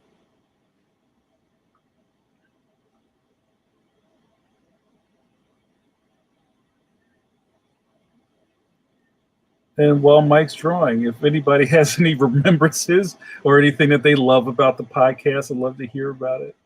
We can't do this in a vacuum, so your input is very helpful to us.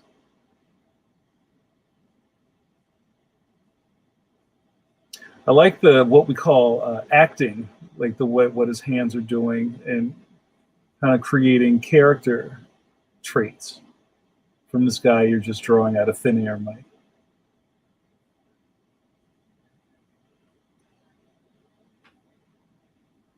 I was. Oh, sorry, go ahead. Big ass feet. Terry Beatty, who was on the show a couple of months ago, was posting some of his Rex Morgan pages, and I complimented him on his acting.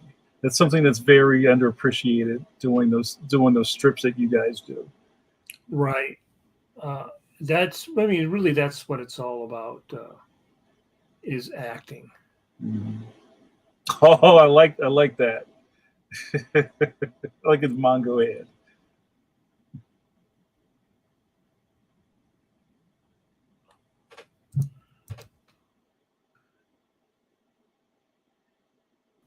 Yeah, this guy's a big sort of like a. Mm-hmm. He's got the action hero vibe, but he looks like a little unsure of himself at the same time. I think that's cool.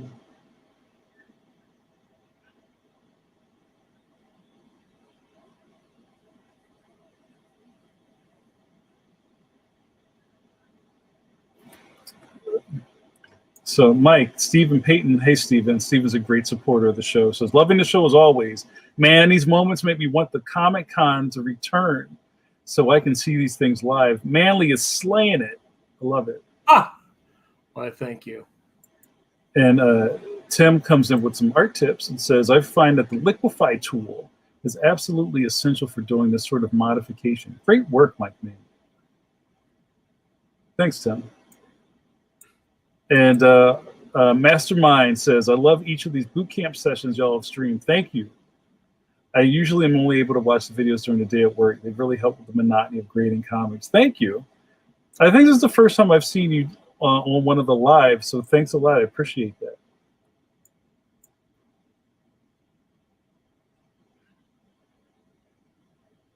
So yeah, right there, Mike. There's a lot of love for the boot camps. It's almost like we all have to diversify in everything we do, right? We could just interview people till we're blue in the face, but there's some people here that just want to see us draw stuff. So I think big, clumsy guy, right? like a kid. You Mhm. know, I don't know how you would make how would you make a big clumsy lady? Mhm.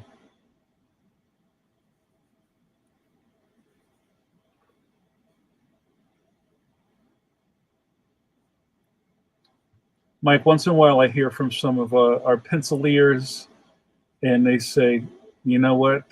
People wait uh, in anticipation for Wednesday at 8 p.m. EST because pencil to pencil is like church.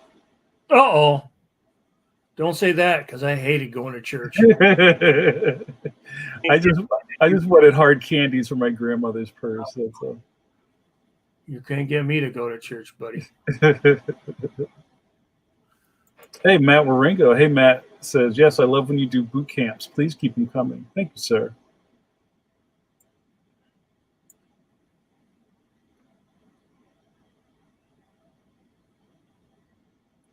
Have you seen that show? Shit, it just fell out of my head. Superstore. Have you seen that show? Do you know what I'm talking about? Superstore. Yeah, it's a comedy. Of It's like a situational comedy about a bunch of employees that work in a Walmart, basically, kind of like a retail hell. I watched Mank on Netflix the other. I don't watch except for watching the news in the evening. I don't watch TV. I watch stuff on. Um, I don't watch any of these shows that people are. there's so many of them. But what I'm getting at is there's a character on Superstore who's like one of the, I guess, the middle management characters, and she's kind of like this kind of like broad shouldered woman who's kind of like intimidating.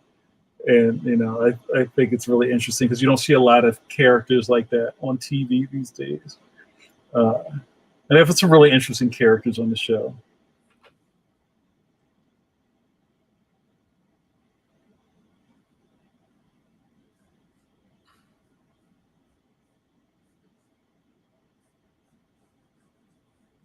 Anybody else would like to comment? We're having revival here in the in the chat room. Come on up and testify if you'd like to talk about the gospel of pencil to pencil. Oh, there you go. That's interesting. Yeah, you sort of warm up. You sort of warm up your brain. Mm-hmm.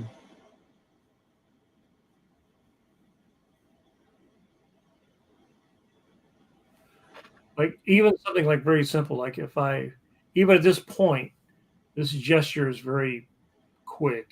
Mm-hmm. You know, if I put her eyes up here,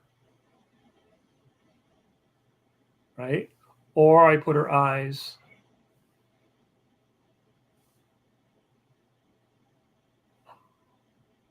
which looks more klutzy? Mm-hmm. Right.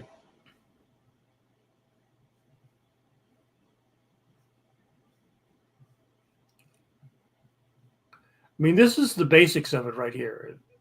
If she's like this or like that, right? Oh, yeah, the eye spacing you were talking about earlier. Yeah. Or do you put the eye spacing?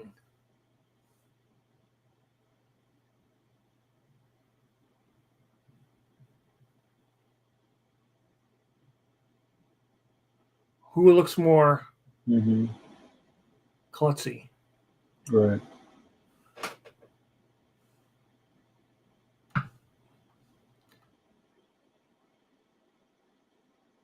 I think this to me looks way more klutzy, right? I think that looks. Mm-hmm.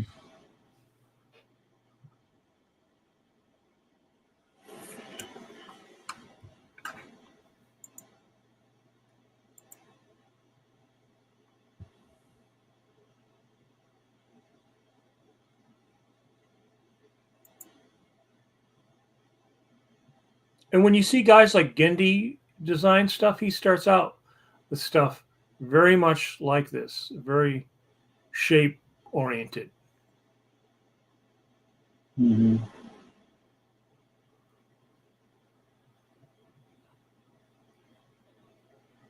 And what I find is that if you get too married into getting detail in the beginning, is you cut off dealing with shape and you start getting too specific about stuff.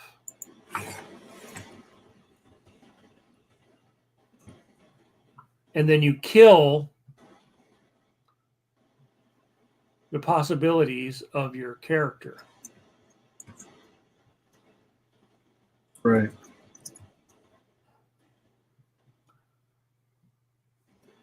So all those characters that I designed would start out with something like this. Mm-hmm.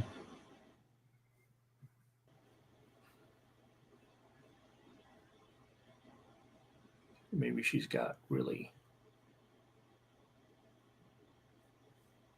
fat legs.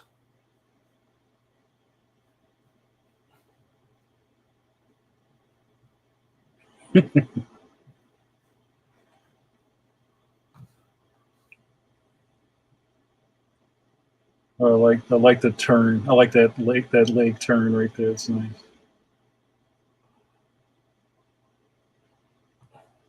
Thanks, Tim. Tim gave us a really nice compliment. I don't want to distract you while you're drawing. I'll play it in a little bit.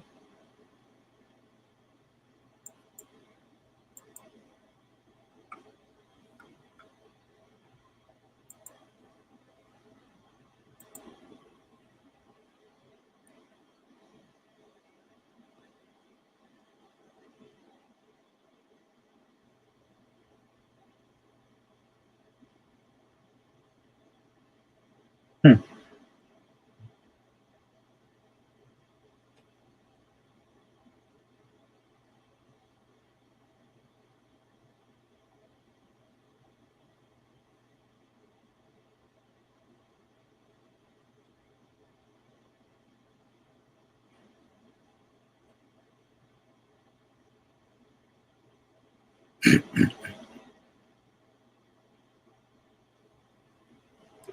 Mike, did you? Well, I think I know the answer to this, but did you ever get in trouble in school for drawing? I did get in trouble for drawing something inappropriate. Mm. Did you have a drawing dicks on everything phase? I didn't draw that. It's actually what I drew, but I didn't go through a phase of it. I just Oh, okay. giant penis on the board one day. Did you get detention, or you got your knuckles wrapped or something like that? No, that was in high school. No, okay. I was too big for them to wrap my knuckles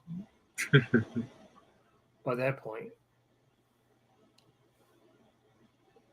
By the time I was in high school, I didn't care. Yeah.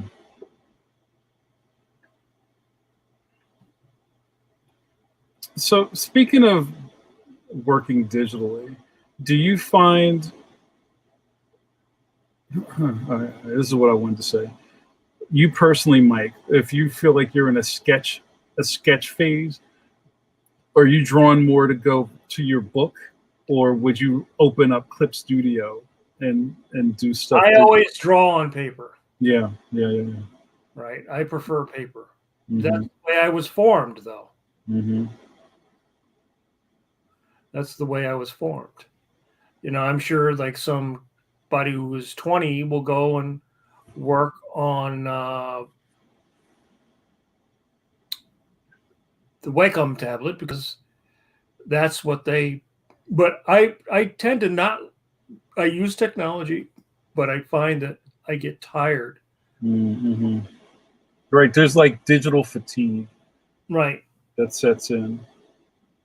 And I wonder, like, maybe even Tim, because I know Tim works digitally a lot, if he suffers that, or is it something you just deal with? Kind of like, I don't know, do you see it more of like a neck strain or an eye thing, or just... I just get tired of staring at the damn computer. Yeah. It's just Yeah. And yeah. again, my whole part of one of the things I'm fighting with this right now actually is the the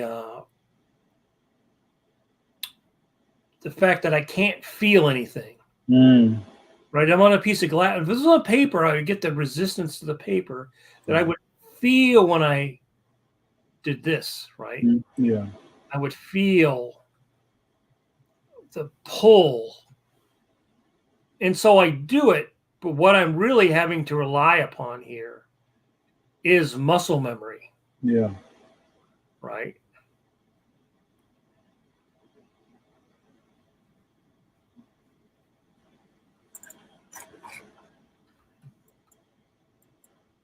So all these strokes that I make are from muscle memory. Mm-hmm.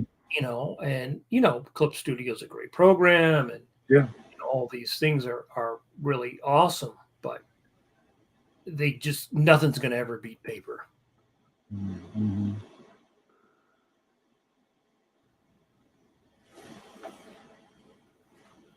So while you're wrapping that up, Mike, Tim Fielder says, kind of talking about the podcast. He says, "Well, I'll testify because we're a revival. I'm frankly impressed by how you guys have essentially branded yourselves within the contemporary digital arts and content space. It will pay dividends as you get your new work out." Thanks, Tim Fielder. I appreciate that. That's a futurist view.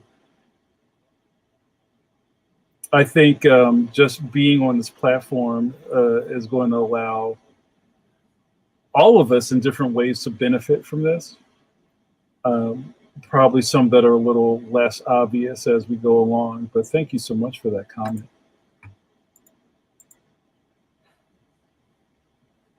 Oh, last thing from, hold on, there's a couple. Did I read this out loud? I'm sorry. Did I read Steven's thing? Steven said, "I recently had some commissions done over this pandemic, and man, while the digital is cool and cheaper, I love the actual paper. As a comic lover, I just love it."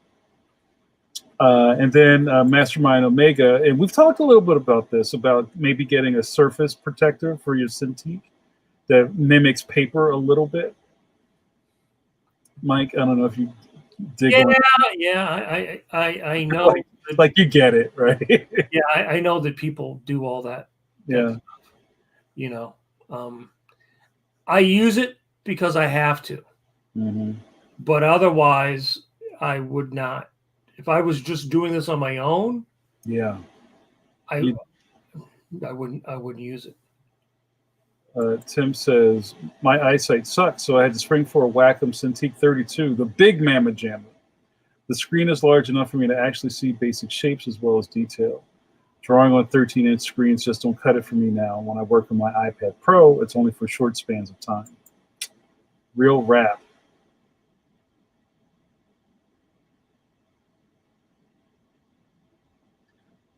So, Mike, if we were going to do some TLDRs, and we all know that means too long didn't read in the internet world, what are some takeaways that you can leave people with for tonight's episode? Or, if you had to give people a hot take on design, what would you tell Basically, those pointers that I had at the beginning of the show. them? This stuff, in the end, all of the stuff that I'm talking about is basic stuff.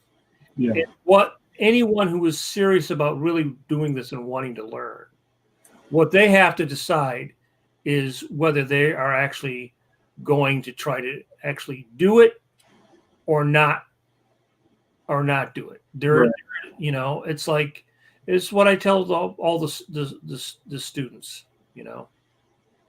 So here's like even a more pushed, if you start really pushing.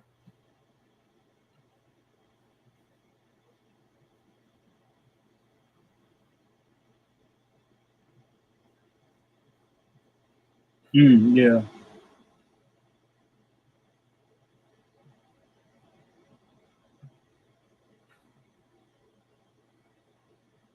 Just kind of square it up.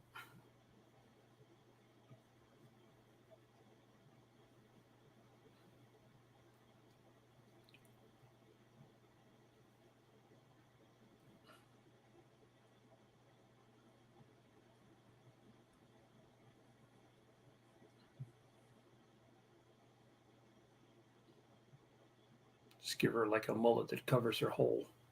And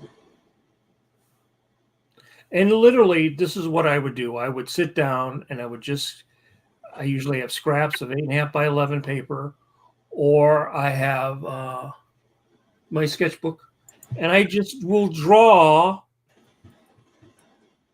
30 versions of this character, right? Mm-hmm. I say, oh, I like that. I like that. I like hiding her face underneath her hair.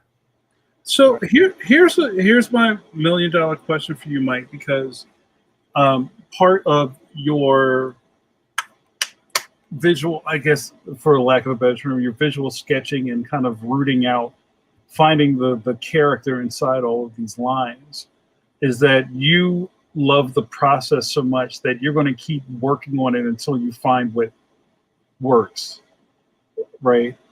And what I think there's a different type of creative who just wants to get the shit out of his hands, right? Like, it's like, oh, you need this person like that, fine, here it is. And it's almost like they've rubber stamped design. So is that just kind of more of a commitment thing, or we're talking about people who are serious at it? Like, if you're super serious at it, you're going to keep working on it until you find the right note. If you're super serious, you just will do it. Right? If you're serious, you will just do it. Yeah. If you're not serious, you'll find any excuse in the world to not do it. That's like the complete definition of laziness, right? I just need to get around this as easy as possible, and it shows up in the work sometimes with people who have that mindset. Right. If you're serious about this, then you take to it like a duck to water. If you're not serious about it, you will find any excuse in the world to not do it. I mean, I see that all the time with students. Yeah. The student who will sit there in the back of the classroom and will be drawing and working the whole time. The people who are being gregarious and going from table to table and having a good time, and everybody's having a great time while they're in class, and it's all a lot of fun, and then come the end of the semester, what happens? Oh shit, I don't have any of my stuff done. What do you mean you don't have your work? Yeah, well, see, what happened is I had to move. But me and my grandma had to move 17 times in the middle of the semester, and she ate my homework. Where's your 30 seconds of animation? We'll see what happened. Yeah. I mean, any of these principles I'm talking about, you can go right. If you're on YouTube now, you just type in character design, and what do you see? Yeah. 500 things will come up about character design. Right. It's all right there. Yeah. Yeah. So now here, let's just taking it in.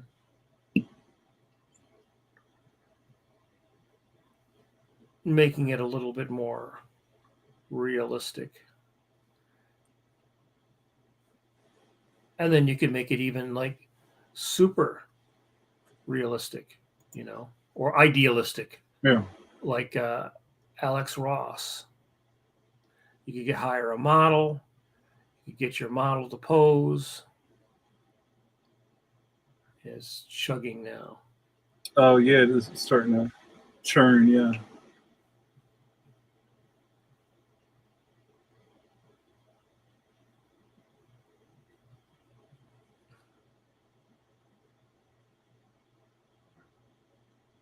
And you're always dealing with perspective. You're dealing with this side against that side.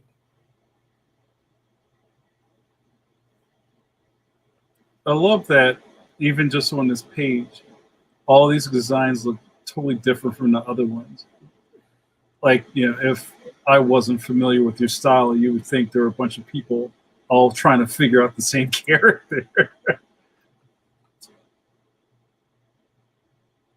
So with that, Mike, and we talk about this all the time, but I know the young cartoonist is always worried about style, right?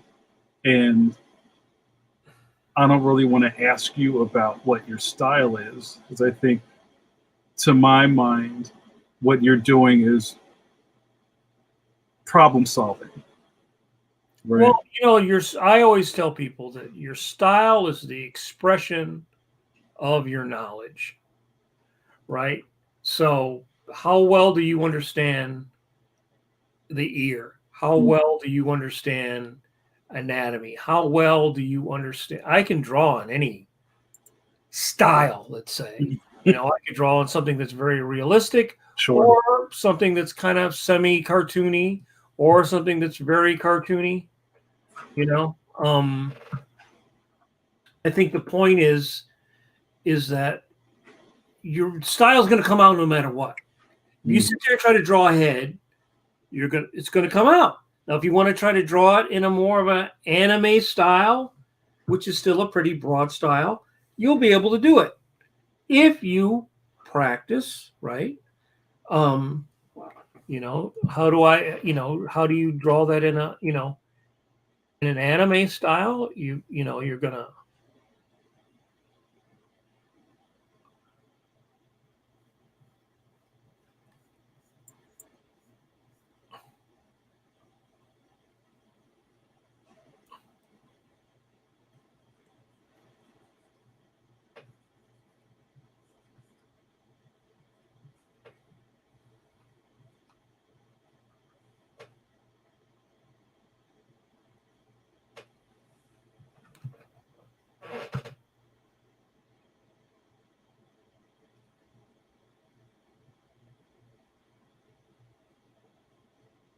Mike, while you're doing that,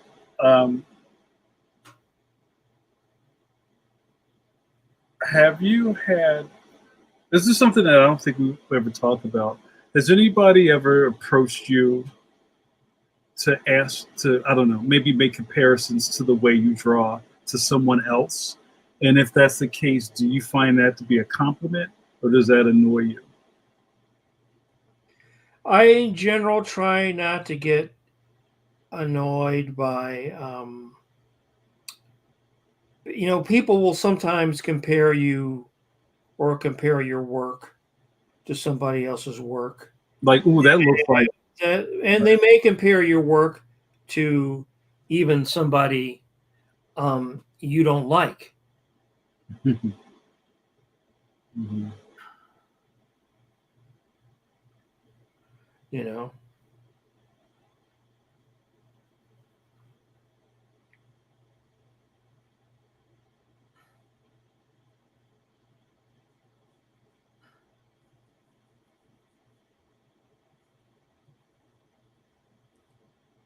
So I try not to take offense. Like, yo, that looks just like some other guy. That's not you. Your style reminds me of ... Well, yeah. But again, I don't expect, sometimes a fan is going to say, oh, your work reminds me of, such and such. But that might be because, they're speaking with the language of a fan. Mm-hmm. They're not going to have the same language as me, Mm-hmm. or you. And I was talking about this today with Hawthorne, and I don't think anybody's using the term fan as a derogative. It's just there's different groups of people who are into the stuff that we do, right? Like, I think fan and fandom and all that stuff has its place. And also being able to navigate that space when you're, say, stuck behind an exhibition table. and somebody comes up to you and says some wild stuff to you, to put that in perspective, because I'm sure if Michael Cho came over to your table, Mike, and started a conversation with you, it would be a lot different than if somebody who just wants you to sign all of their Marvel trading cards. You know what I'm saying? So it's just kind of part of the job in a way.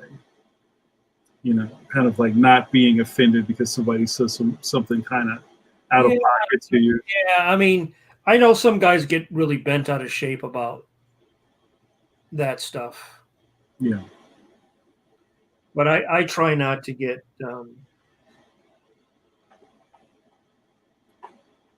offended. I mean, it's really easy to get offended by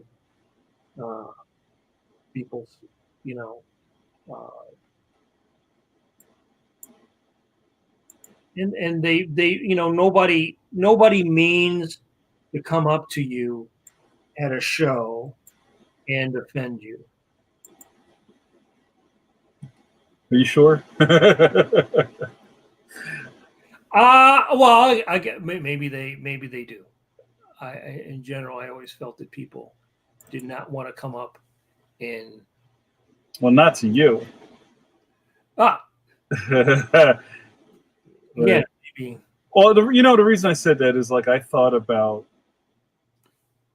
periods of time where, like, say, some like a cartoonist like Evan Dorkin, who at the point when he was doing Milk and Cheese really heavy, and that the content of that strip in those comic books spoke to a certain group of people that they kind of thought that he was Milk and Cheese, right? So I remember being behind some dudes at a show, and they were like, "Oh, look, there's Dorkin. Let's go fuck with him."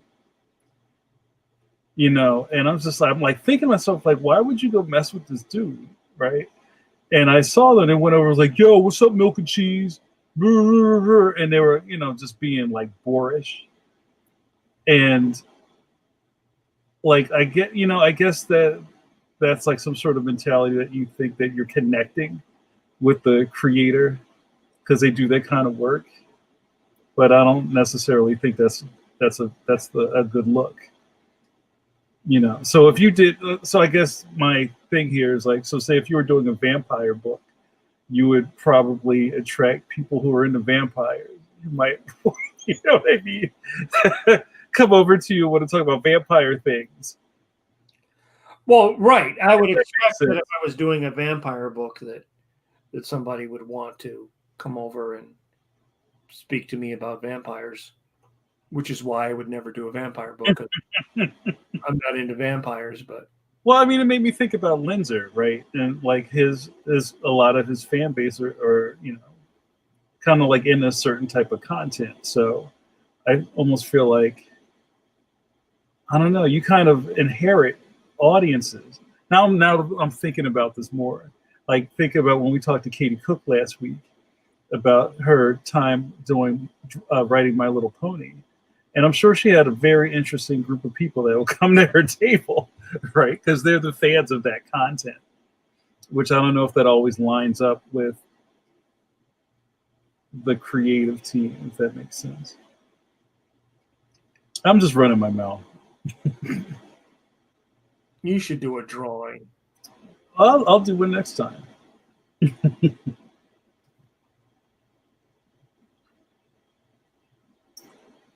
Yeah, I like the sallow cheekbone. J. Robert Dean says there's something very relaxing about watching you draw, Mike Manley. Thank you. My attempt is to try to put everyone to sleep. You've succeeded. So I want to give a little content shout out as we're going to start wrapping it up. We're nearing the end of 2020. I'm sure a lot of people are cheering because of that. But we're also coming to the end of our broadcast year. So Mike, Brett, and I have some things to discuss about how next year is going to go. We've thought about possibly changing our day of broadcasting, and maybe with a couple of other things tacked in that I won't talk about here. Um, but something that we need to talk about soon is the last couple of Wednesdays of this month. If we're going to come on or if we're not, that's yet to be decided. But I wanted to give a plug for our guest for next Wednesday, which will be Scotty Young. I kind of fumbled last week on air because Katie Cook got me excited and started talking about Scotty Young. I was like, oh yeah, Scotty's going to be on next week, and I totally missed the week. So he's going to be in here next week on the 16th. And that, I don't know, Mike. Like I said, we need to talk about it. If we're going to do 2 more episodes before the year's up. So we're just going to have to look at schedules and see where we are. JRD says something very nice. Y'all have earned a break. Take the time off. Well, thank you, JRD. That's very sweet of you. Well, again, I don't mind doing it. I'm not going anywhere, and I'm not celebrating any holidays, so I'm fine. Okay, all right. I like where you went with that. And just to kind of look at this in a big picture, Mike, of this whole page of Sullen Girl is that it's all right there, the proofs of the pudding, that you've been digging and digging at this character since you started. And do you feel like it's getting to a place that you would be happy with it? Or would you do a couple more rounds of that? Oh, I would redraw each one of these things probably 10 more times. Easy. Maybe more. Right. I love it. Because it has to do with like, okay, like I might like the shapes, you know. Mm-hmm. I might like the shapes here. Mm-hmm. Right. There's something I like about this. There's something I like this. There's something I like about that. So I'd have to play around with it. Mm-hmm. Do I want to make her all skinny? Do I want to make her like a, do I want to make the character, skinny, but with like a pot belly? Right. Like a beer belly or something. Right. Do I want to make short thighs and long legs?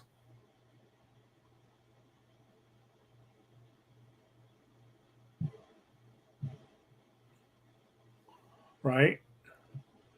How do I want that gesture of the body?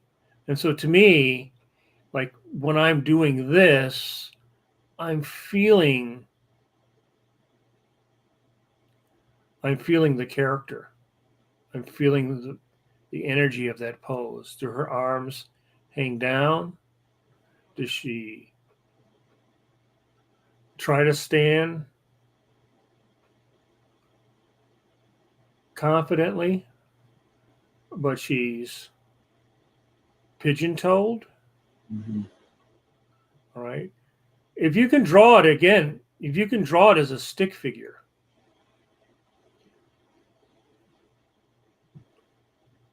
all right, and you can sell it here, mm-hmm. right? If you can sell it here, then you can take that drawing. You can do that drawing in any style, but you get the essence of the character, right? So I'm trying to think what is the essential gesture, the essential pose, the essential pieces of the character. You see a lot of skinny girls will actually have a little belly. Mm. Right? Does she have a skinny body, but like a little pot belly? Right. Right. So this is what I call thinking drawings, right? To me, this is just like I did with those page of the Creepertons, or if I was drawing, if this guy was going to be something for Batman Brave and the Bold, right? Mhm. Do I move his head up?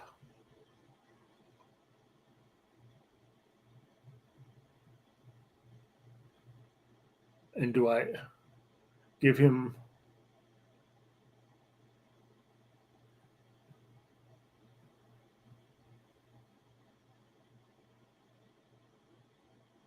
the typical lantern jaw, Mhm. right? Or do I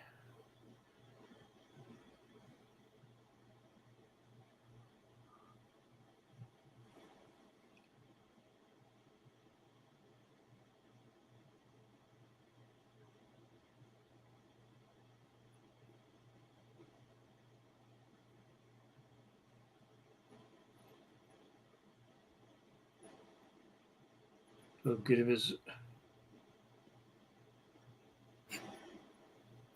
push his hair back on his head?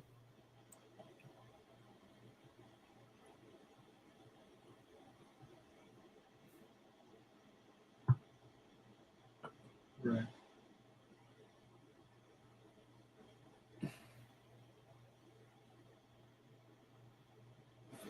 So maybe the beginner's question is, because I'm sure you've scared some people away just by saying you keep doing it and doing it until it's right. Because that sounds horrifying to some people, right? Well, again, I mean, I would say this to any student. If the idea of doing it over again and over again is really just like the most horrible thing you can imagine, then don't do this job. Find whatever else out there that you feel that way about. Because there is no way to be successful in this game if you feel that way, Mm. right? Church. There's no way to be. There is no way I could have spent almost 40 years making my living drawing if I did not feel that way, Mm-hmm. right? And I will never lie to a student and tell them that anything else but 100% pure devotion is going to lead you to be successful. Look at all the great people that you have to compete with, and you have the world to compete with. Mm-hmm. And that's a great thing, because actually I think one of the positive things about the pandemic, if there is any positive at it at all, is it's forced Hollywood to open up and accept work from people all over the world that 6 months ago they wouldn't. They'd say, "Oh, you want to work? Move to LA." Now they're accepting work all over. So that basically says now you have to compete with the world, which, okay, Mm-hmm. great. That's going to make you better. Right. Embrace that. You should make you better. So these little principles that I've been talking about tonight, again, these are what I call thinking drawings. And I may fill, you saw I had 3 sheets of the creeper tints. There was probably 10, Mm-hmm. maybe more than that, right? Because every time you draw a character in the beginning, you've got to draw him 50 times to even really begin to understand it. Yeah. Right? Now, I have a lot of experience. So when I sit down and they would give me those characters to design, they would say, draw 7 types of grandmas and 4 types of businessmen. I have a lot of experience drawing. Mm-hmm. And so, I could sit down there and I can probably do 3 or 4 versions of these guys. They get something they like. I can move on to finish. Also, because no one has time. No one ever has time. Maybe in features they have time, but nobody in TV ever has enough time. Mm-hmm. You got to sit there. They would give me designs. I had to turn those designs right around. Not like, see you next week. Go play your video game. Go do your other thing. Go procrastinate and then come back. No, you got to, I need to see it later on today. Right. Go back to your desk and get this stuff done. Exactly. And I think that that's the thing that also pushes people right out of the door. because you have to be able to do a good drawing when you don't feel like it, right? And when you're not comfortable and not everything is all arranged. So, and I mean, I love drawing. I love this job. I love being able to draw for a living. I loved being able to work on all these different shows, and work on Samurai Jack or Batman or draw an issue of Spider-Man. Mm-hmm. So to me, it's like it's all my hunger and my desire and my interests are all linked. So I have no problem sitting down and putting in the time and I never have enough time to put in. Yeah. That's time to put in. And my favorite saying, this is like the Mike Manley show, but my favorite saying of yours, and I've repeated it to everybody who would listen, and we say it on the show once in a while. This might be the tattoo. The only thing that matters is your ass in the chair. Truer words have never been spoken. I mean, it's funny to say that, but really, I mean, that's true. This job requires a lot of time. And so I always tell people, if this is the type of thing that you really don't enjoy doing, you won't do it. You won't, and you won't be able to do it. You won't be able to do it. You'll find whatever that other thing is that you feel that way about, and you will be able to do it. But I mean, anybody that works in animation will tell you got to spend a lot of time. It's very hard work, long hours. Any cartoonist we know, hard work, long hours. It's just part of the lot of coffee, again. Right? But I mean, it's also like I like doing it. Mm-hmm. I don't, always like working at 3:00 in the morning on Judge Parker, but I make a good living doing it. Yeah. I do love. It's always a challenge. Every strip is a challenge, a way of rehearsing something.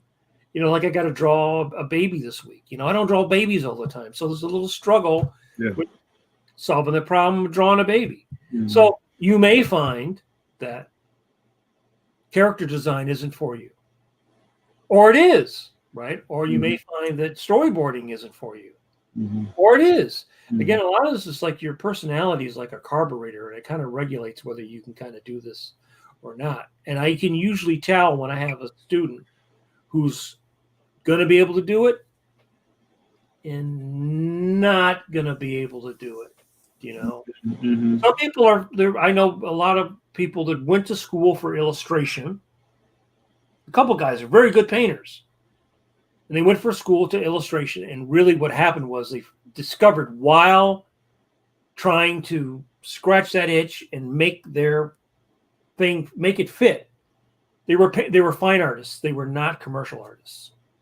And that's a great thing, because as soon as then you can like really go forward. You can really execute.